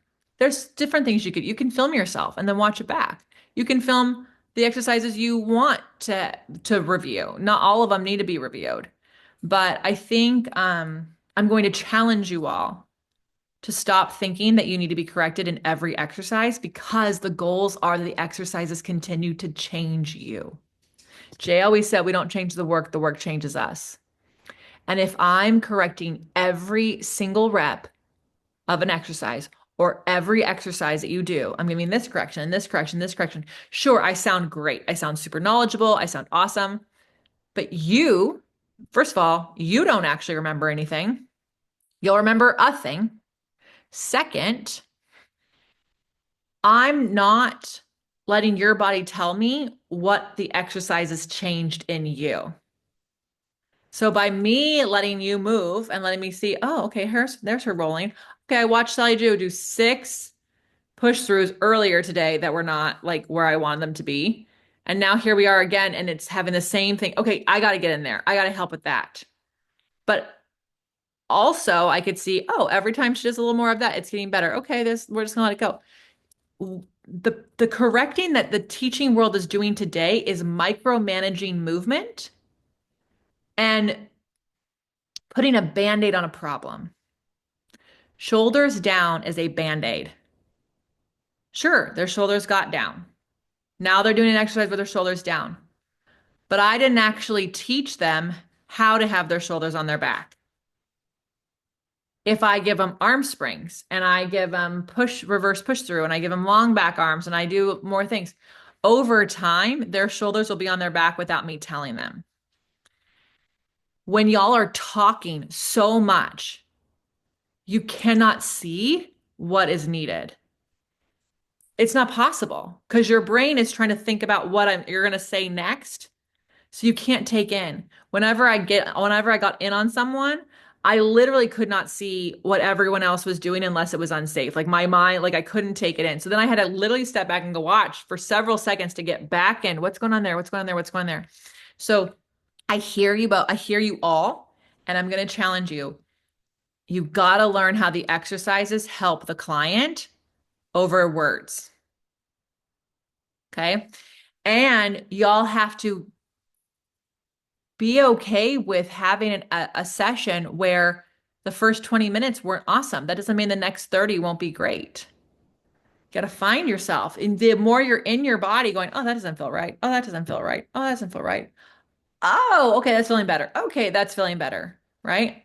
So be nice to yourself. Be nice to yourself. Real quick, anyone who observed, what was it like to watch six bodies doing different things at the same time?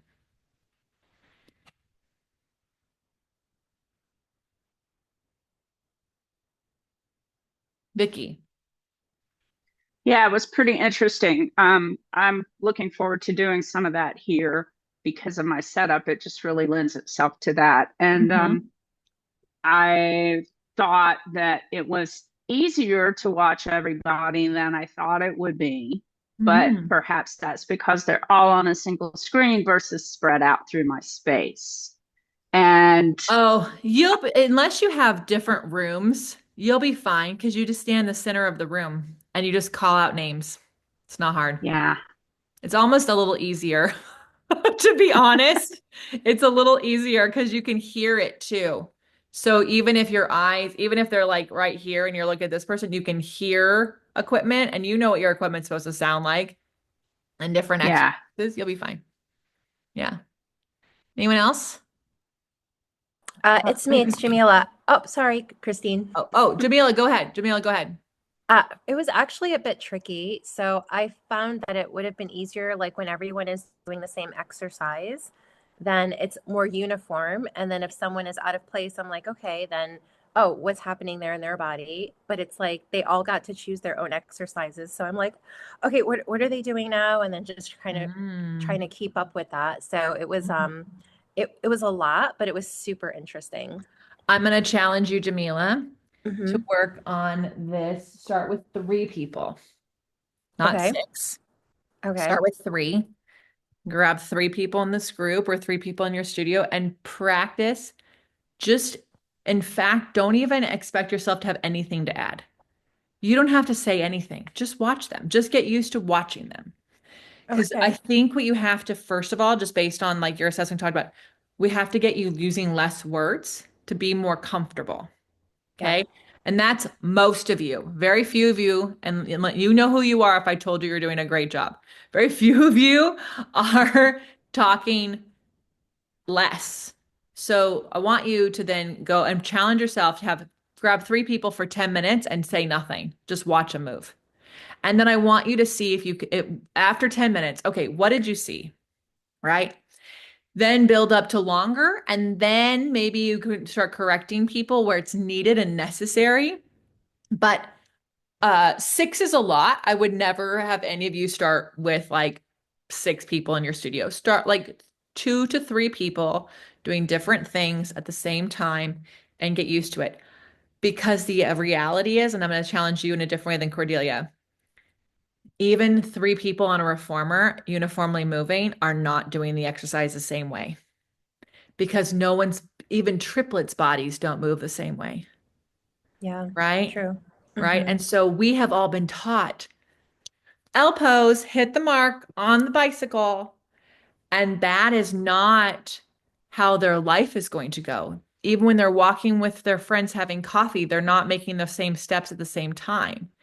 And so we are setting people up. Now, obviously, when you teach group classes and you're teaching them all in the reformer for the 100, it's different, but you can still do 100 and then let them all count. Some of them are going to finish a little earlier, some are going to finish a little bit later, but some of them are going to be beating on the even and some on the odd, and you're just going to watch okay, five coordinations, go. Okay, we're going to do that again. This time you're going to curl higher. You can still have this in a class where everyone is doing the same thing, but you're challenging yourself to let them move at their pace, right? You're giving them the reps, and that way you can see what do they need? What do they need? Because if we're always making sure everyone's moving uniformly and correcting people to be uniformly, are we giving them the corrections that they need? Right? Just Yeah. a fun challenge for you. Yeah, totally. Yeah, yeah. Okay. Christine, why don't you go? Yeah, I just wanted to piggyback on what you were talking about the exercise teaching us over words. During spread eagle, that last exercise I did, that was probably the first time I really realized how little or how much my thoracic spine flexes or doesn't. And it was the last exercise after 30 minutes, and he'd only given me one correction about it earlier on, and it was just an eye opening thing that it took 30 minutes. The exercise taught me, and you told me yes around my upper back, but it was the exercise. It wasn't like you nitpicking for 30 minutes on my upper back, not rounding. So it was just a good testimony to get exercise over words. So thanks. Yeah, I was on the push through. I was like, I looked over and your thoracic was flat. And I was like, that is so weird. She's usually so good at over rounding her shoulders.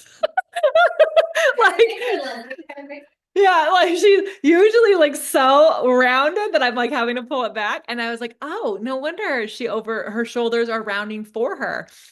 But that was it because after I said it, I was like, okay, that's getting better. And then also some other things. And but you figure you take it with you.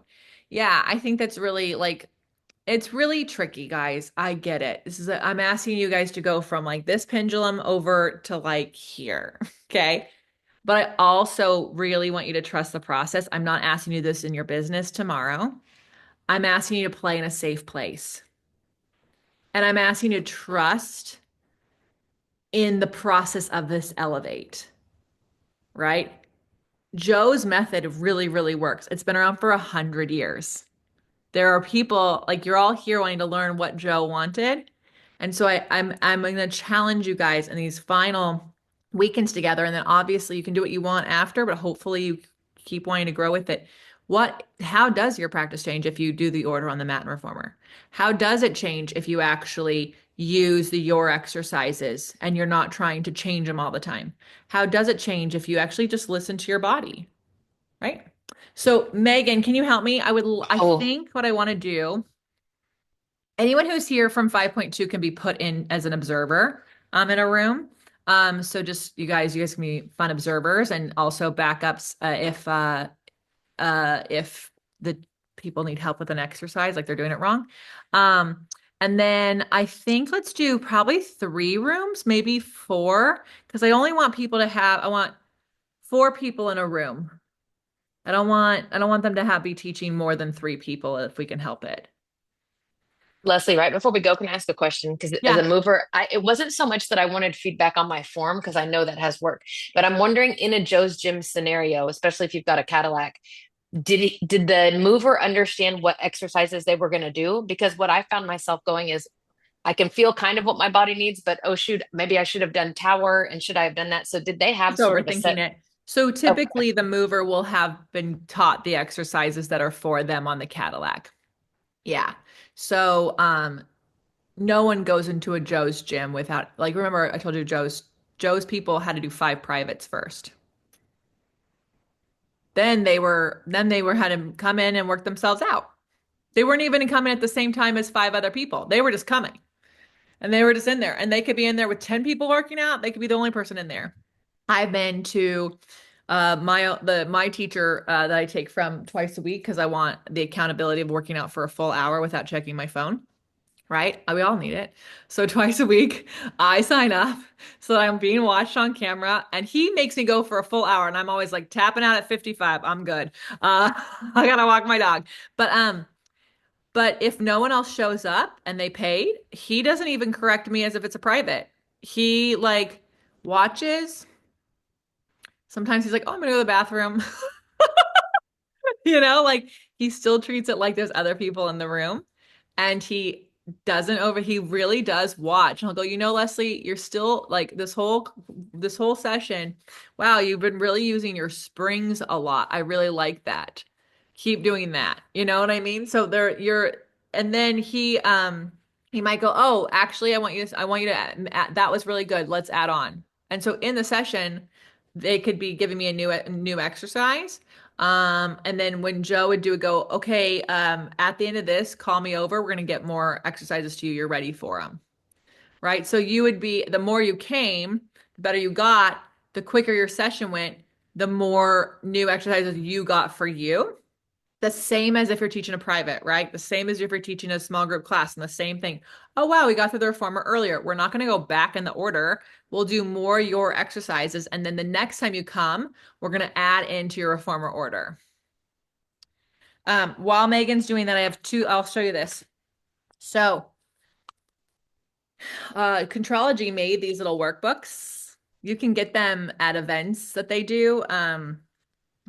They sent them here for our eLevate retreat, so our elevators got them.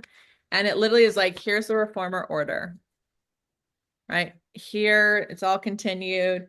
It has the name, the number of springs, and then notes.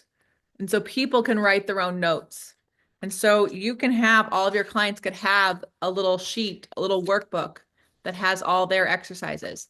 And what's cool is it shows all the exercises. So even though that's not theirs, they get to see, oh, wow, I'm only doing short box, round, and reach, but there's like 4 more. So it lets them know there's more to learn. And then they get to write their notes in. So whenever they come, they grab their little workbook and then they can go, right? Some studios have posters up, like Melissa Brooke in 5.2, she has my posters. You have posters Hold through, up. please. No, thank You can have posters up, right? So you can have different ways of people seeing the order, see what's coming up. So you don't have to have it all in their head, like all 500 exercises, but you can make different things like this. At Vintage, Chuck would grab a little piece of paper and had a front. It was literally one double printed thing, and it had the reformer order, the mat order, and his Cadillac and chairs, and they write their own notes. And because they write it, they can remember it more. And then as they outgrew that sheet, it would get transferred to a new sheet with more exercises. Like it just, there's so many ways of doing this to create independence. But first, you guys have to get used to it. Cannot teach what you're not comfortable with. So you got to get used to it, right? All right, Megan, did I stall? Yeah, I'm ready. Where are you and I just gonna hang out in the abyss for now? We'll hang out, you and I'll hang out in the abyss. Yes. Leslie, can I ask one question All right. quickly? 1 second, Megan, what's the question? And then we're going to go into the rooms.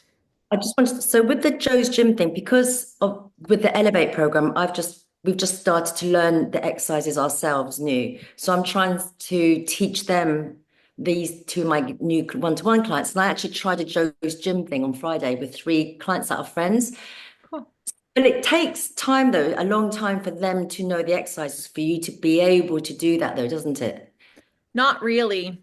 No? It Okay. can, but it depends. Are you saying the name and the reps? Very much so these days, yeah. And then are you letting them learn the exercise, or are you correcting them while they're learning it? Recently, I haven't been. So Yeah. I've been layering everything I've been learning Yeah. to every time I teach. So yeah, now not so so much. so where I've been saying this many times on many assessments in many ways. If you guys do not say the name first, and then if you find you have to, this is where you all have a little bit of work to do. You guys are sometimes teaching exercises they know, and then correcting anything you taught. So if I set someone up for a long stretch, I say long stretch, and they stand there and they look at me, and I'm like, oh, it's the plank one. They're like, I don't remember it. Okay, hand on the foot bar, 1 foot on the headrest, straight leg, come up into a plank, both hands on the foot bar, hold.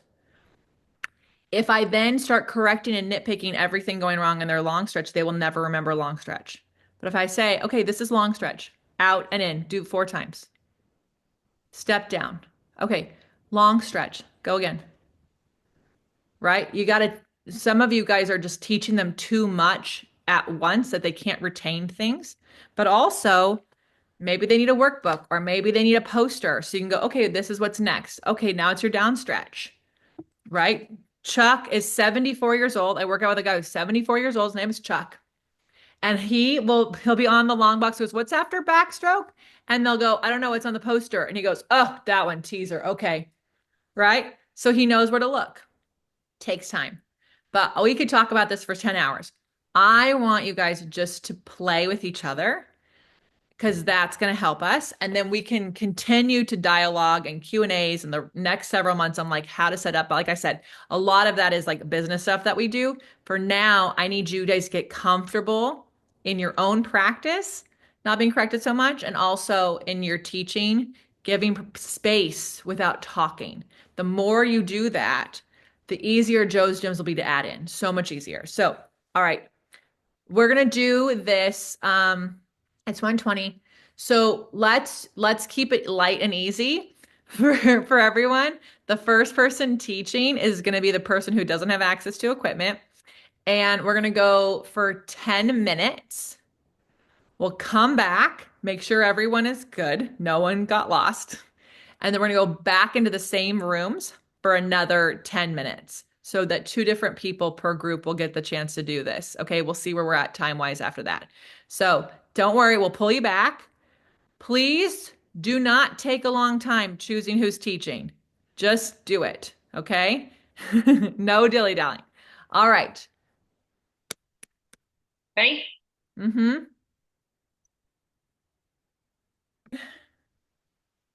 All right, guys.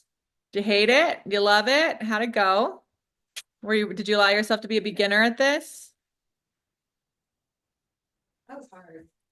Miranda said it was hard. Miranda, were you teaching or taking? I was teaching. I was stressed. She did great. She was teaching. She was stressed. More stressed than when you teach 12 people who aren't listening to you?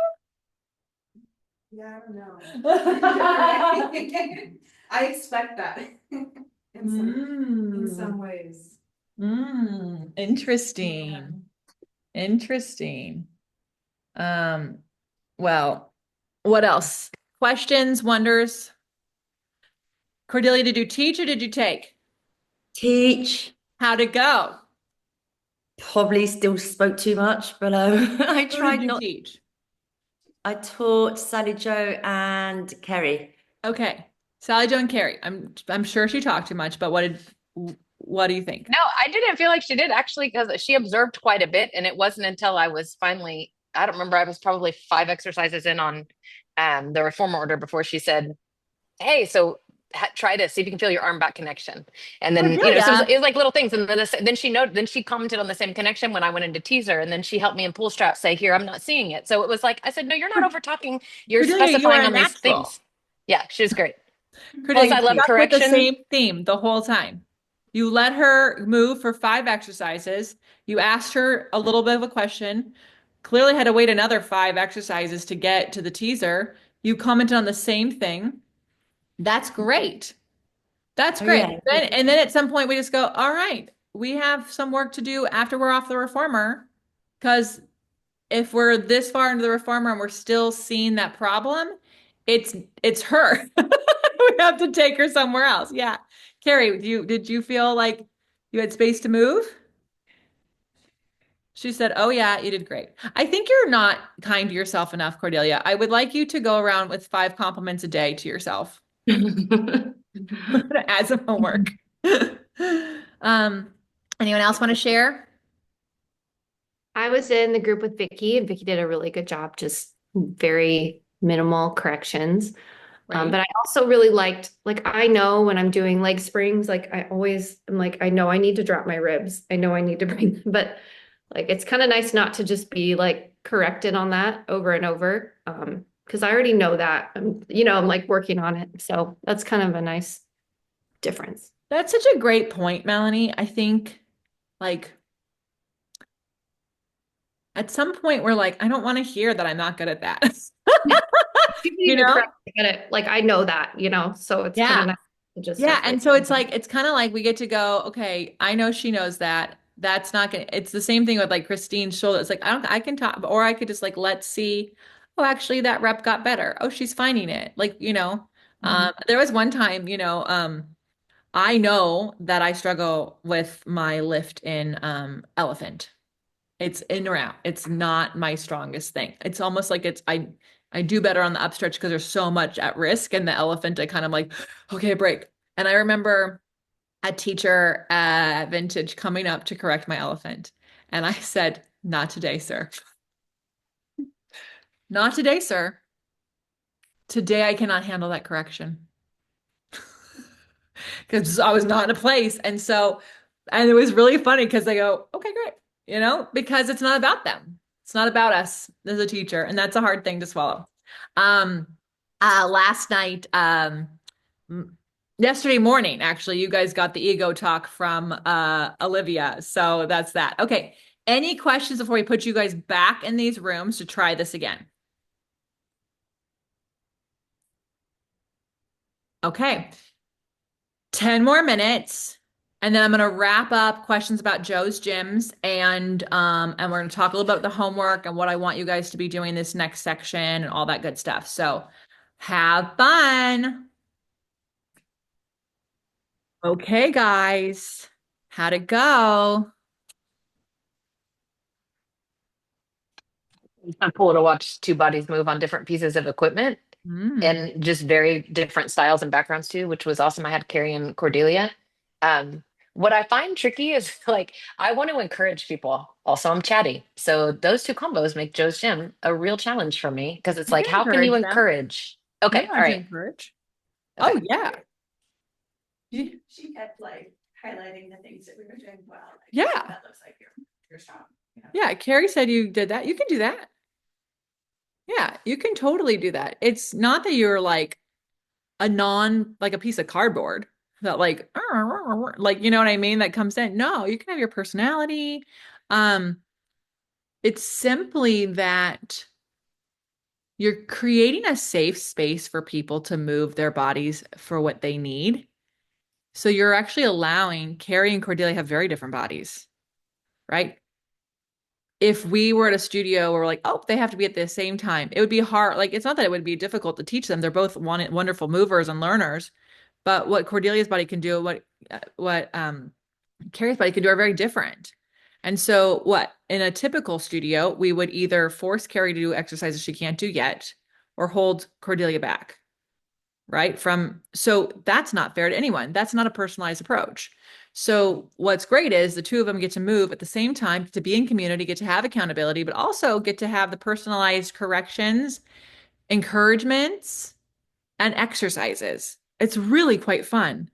It allows people to have more access to Pilates as well, because you are making these a semi-private situation versus it's a private or a large group class, right?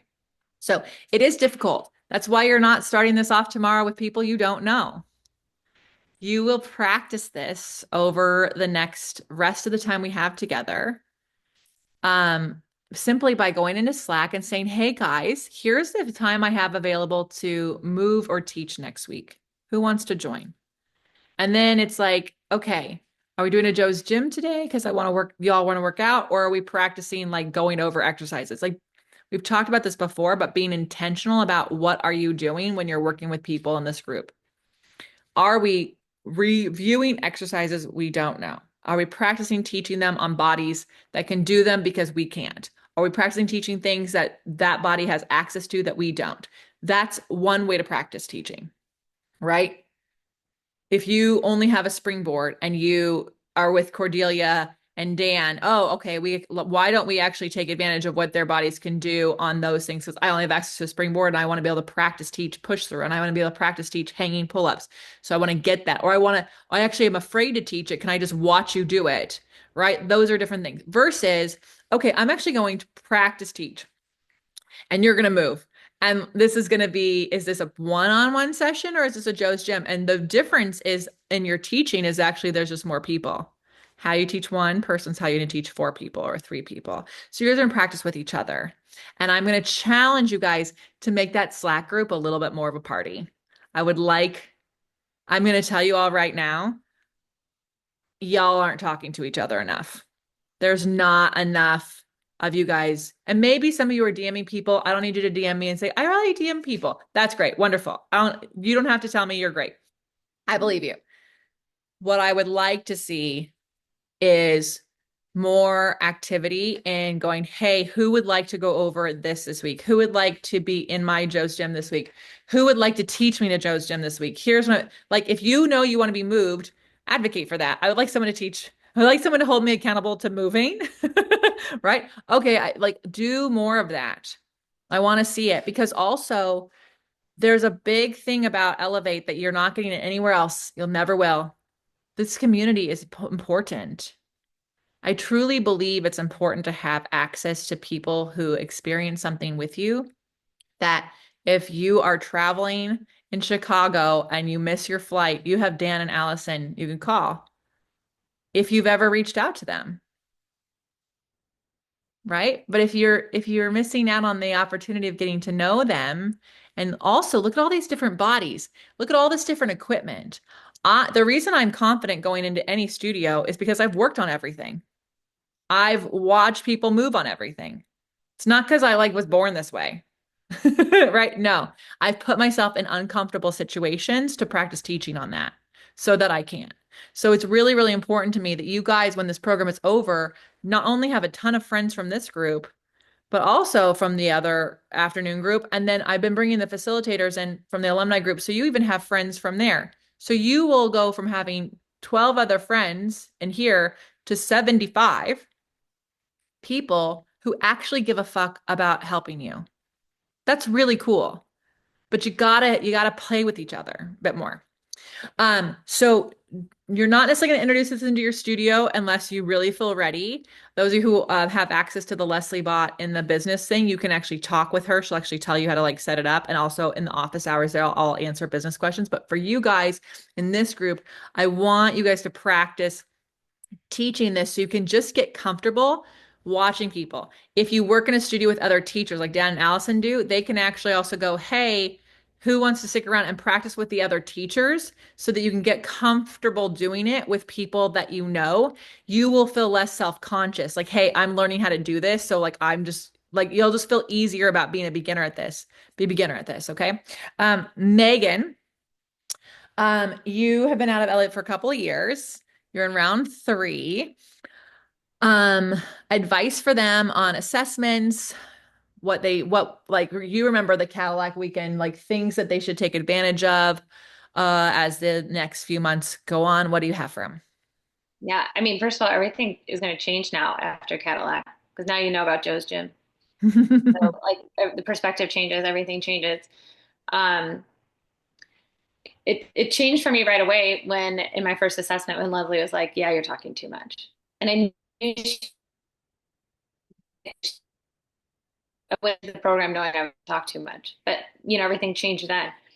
Um, I when I started the program, I mean, I am a recovering perfectionist, and the first program that I did, my instructor told me I was the best one in the program the whole time, which fed to my perfectionism. And so when I started in eLevate, I'm assuming like I'm just going to be a perfectionist. Like that's who I am. I wasn't ready to change that, even though I told myself I was.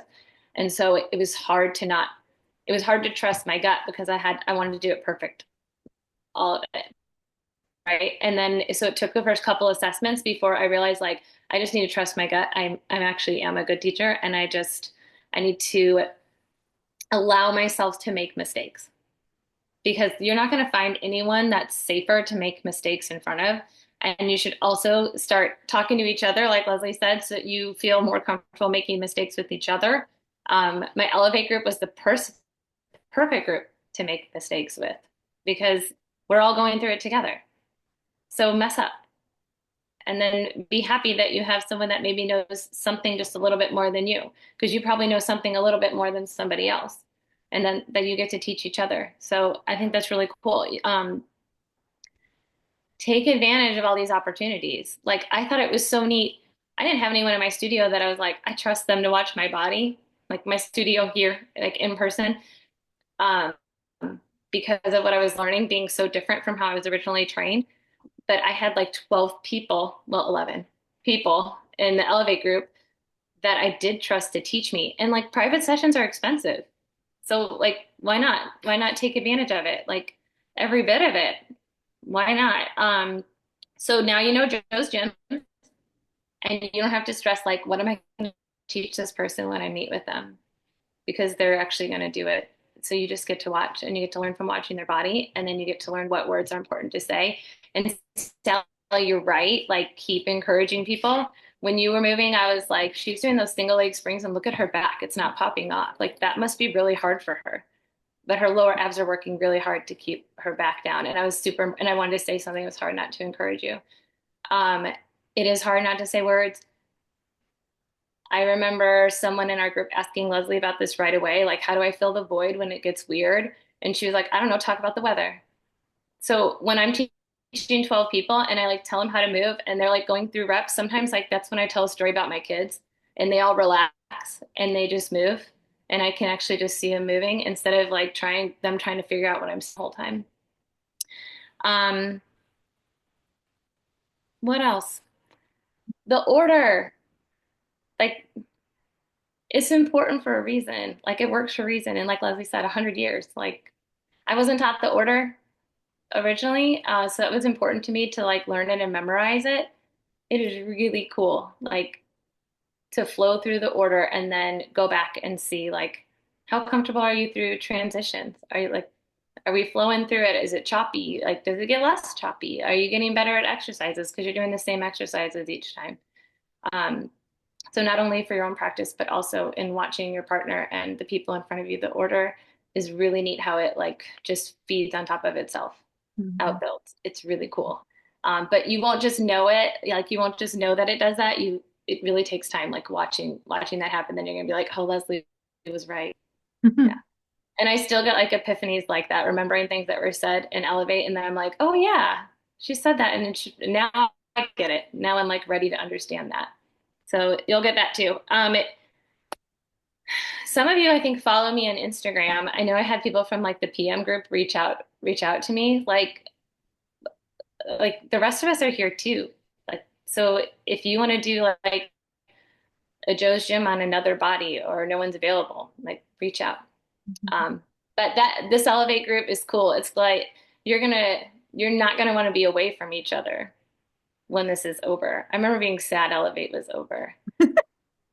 But yes, take advantage of them.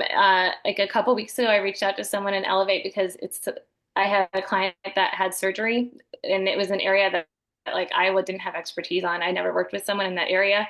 I learned so much from the person I reached out to, and it was really helpful for my clients. So we're all there. It's so cool that your clients get all these people to pour into. Really cool. Yeah.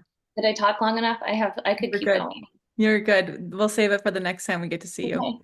I echo all of that. I'm so grateful for you, Megan. I think I'm excited that you guys get to hear from people like her. Hopefully like it starts to settle in and like sink in and different people saying the same thing and also just trust. It's hard to trust. I know we all live in a world we're all taught like, okay, I take this test and then I get this grade and then I get this thing and then I graduate and it's this and it's like the Pilates practice, like I still remember things Jay said and I go, oh, I get it now. And I studied with him so long ago, and like the other day I was moving and I like heard him and I was like, oh, yeah, I need that right now. Like, and so I just want you to know that like there's no race for you guys to get this. We are in a container, but like Megan said, there's a whole other container of people are ready and waiting for you. Okay. So take advantage of each other in this moment and take advantage of having these regular meetups together, these regular ways for us to get together. But the more you guys play with this in your body with each other, then the more questions we'll have. I cannot wait. Like I want to see you guys at these Q&A calls. And if you can't be on camera, be off camera listening. If you can't do that, submit questions. Take advantage of this, right? Take advantage of this. I also just want to say really quick, and I'm gonna let you go because my lunch break. Megan still teaches at CP. She does teach 12 people. She's got women and people who show up every week. They know the names of the exercises.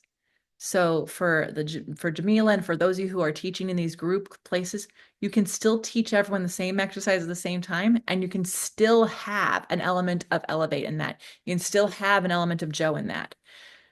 So don't ever go, oh, I have to teach it. I can't teach this over there, and I can't do it. Megan is proof that you can find a way to curate a little corner for yourself and teach in that way. All right. So if you're ever in St. Louis, you can go take from her. And she also is on OPC, you can take from her there. All right, guys. I'll see you at the next Q&A call. Melissa will post your homework and she'll post your assessment information. Many of you are sending me 15-minute long assessments.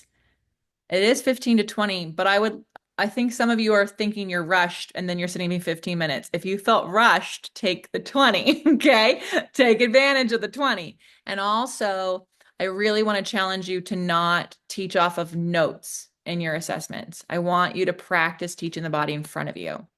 Because what's the worst that's going to We happen? have to trust your gut. Yes. Got to trust your gut. The worst that's going to happen is you're going to go, oh, Leslie, I don't know why I chose that exercise for them. That's not what I wanted. Okay. We talk about it. You're not going to learn anything from having a perfect assessment.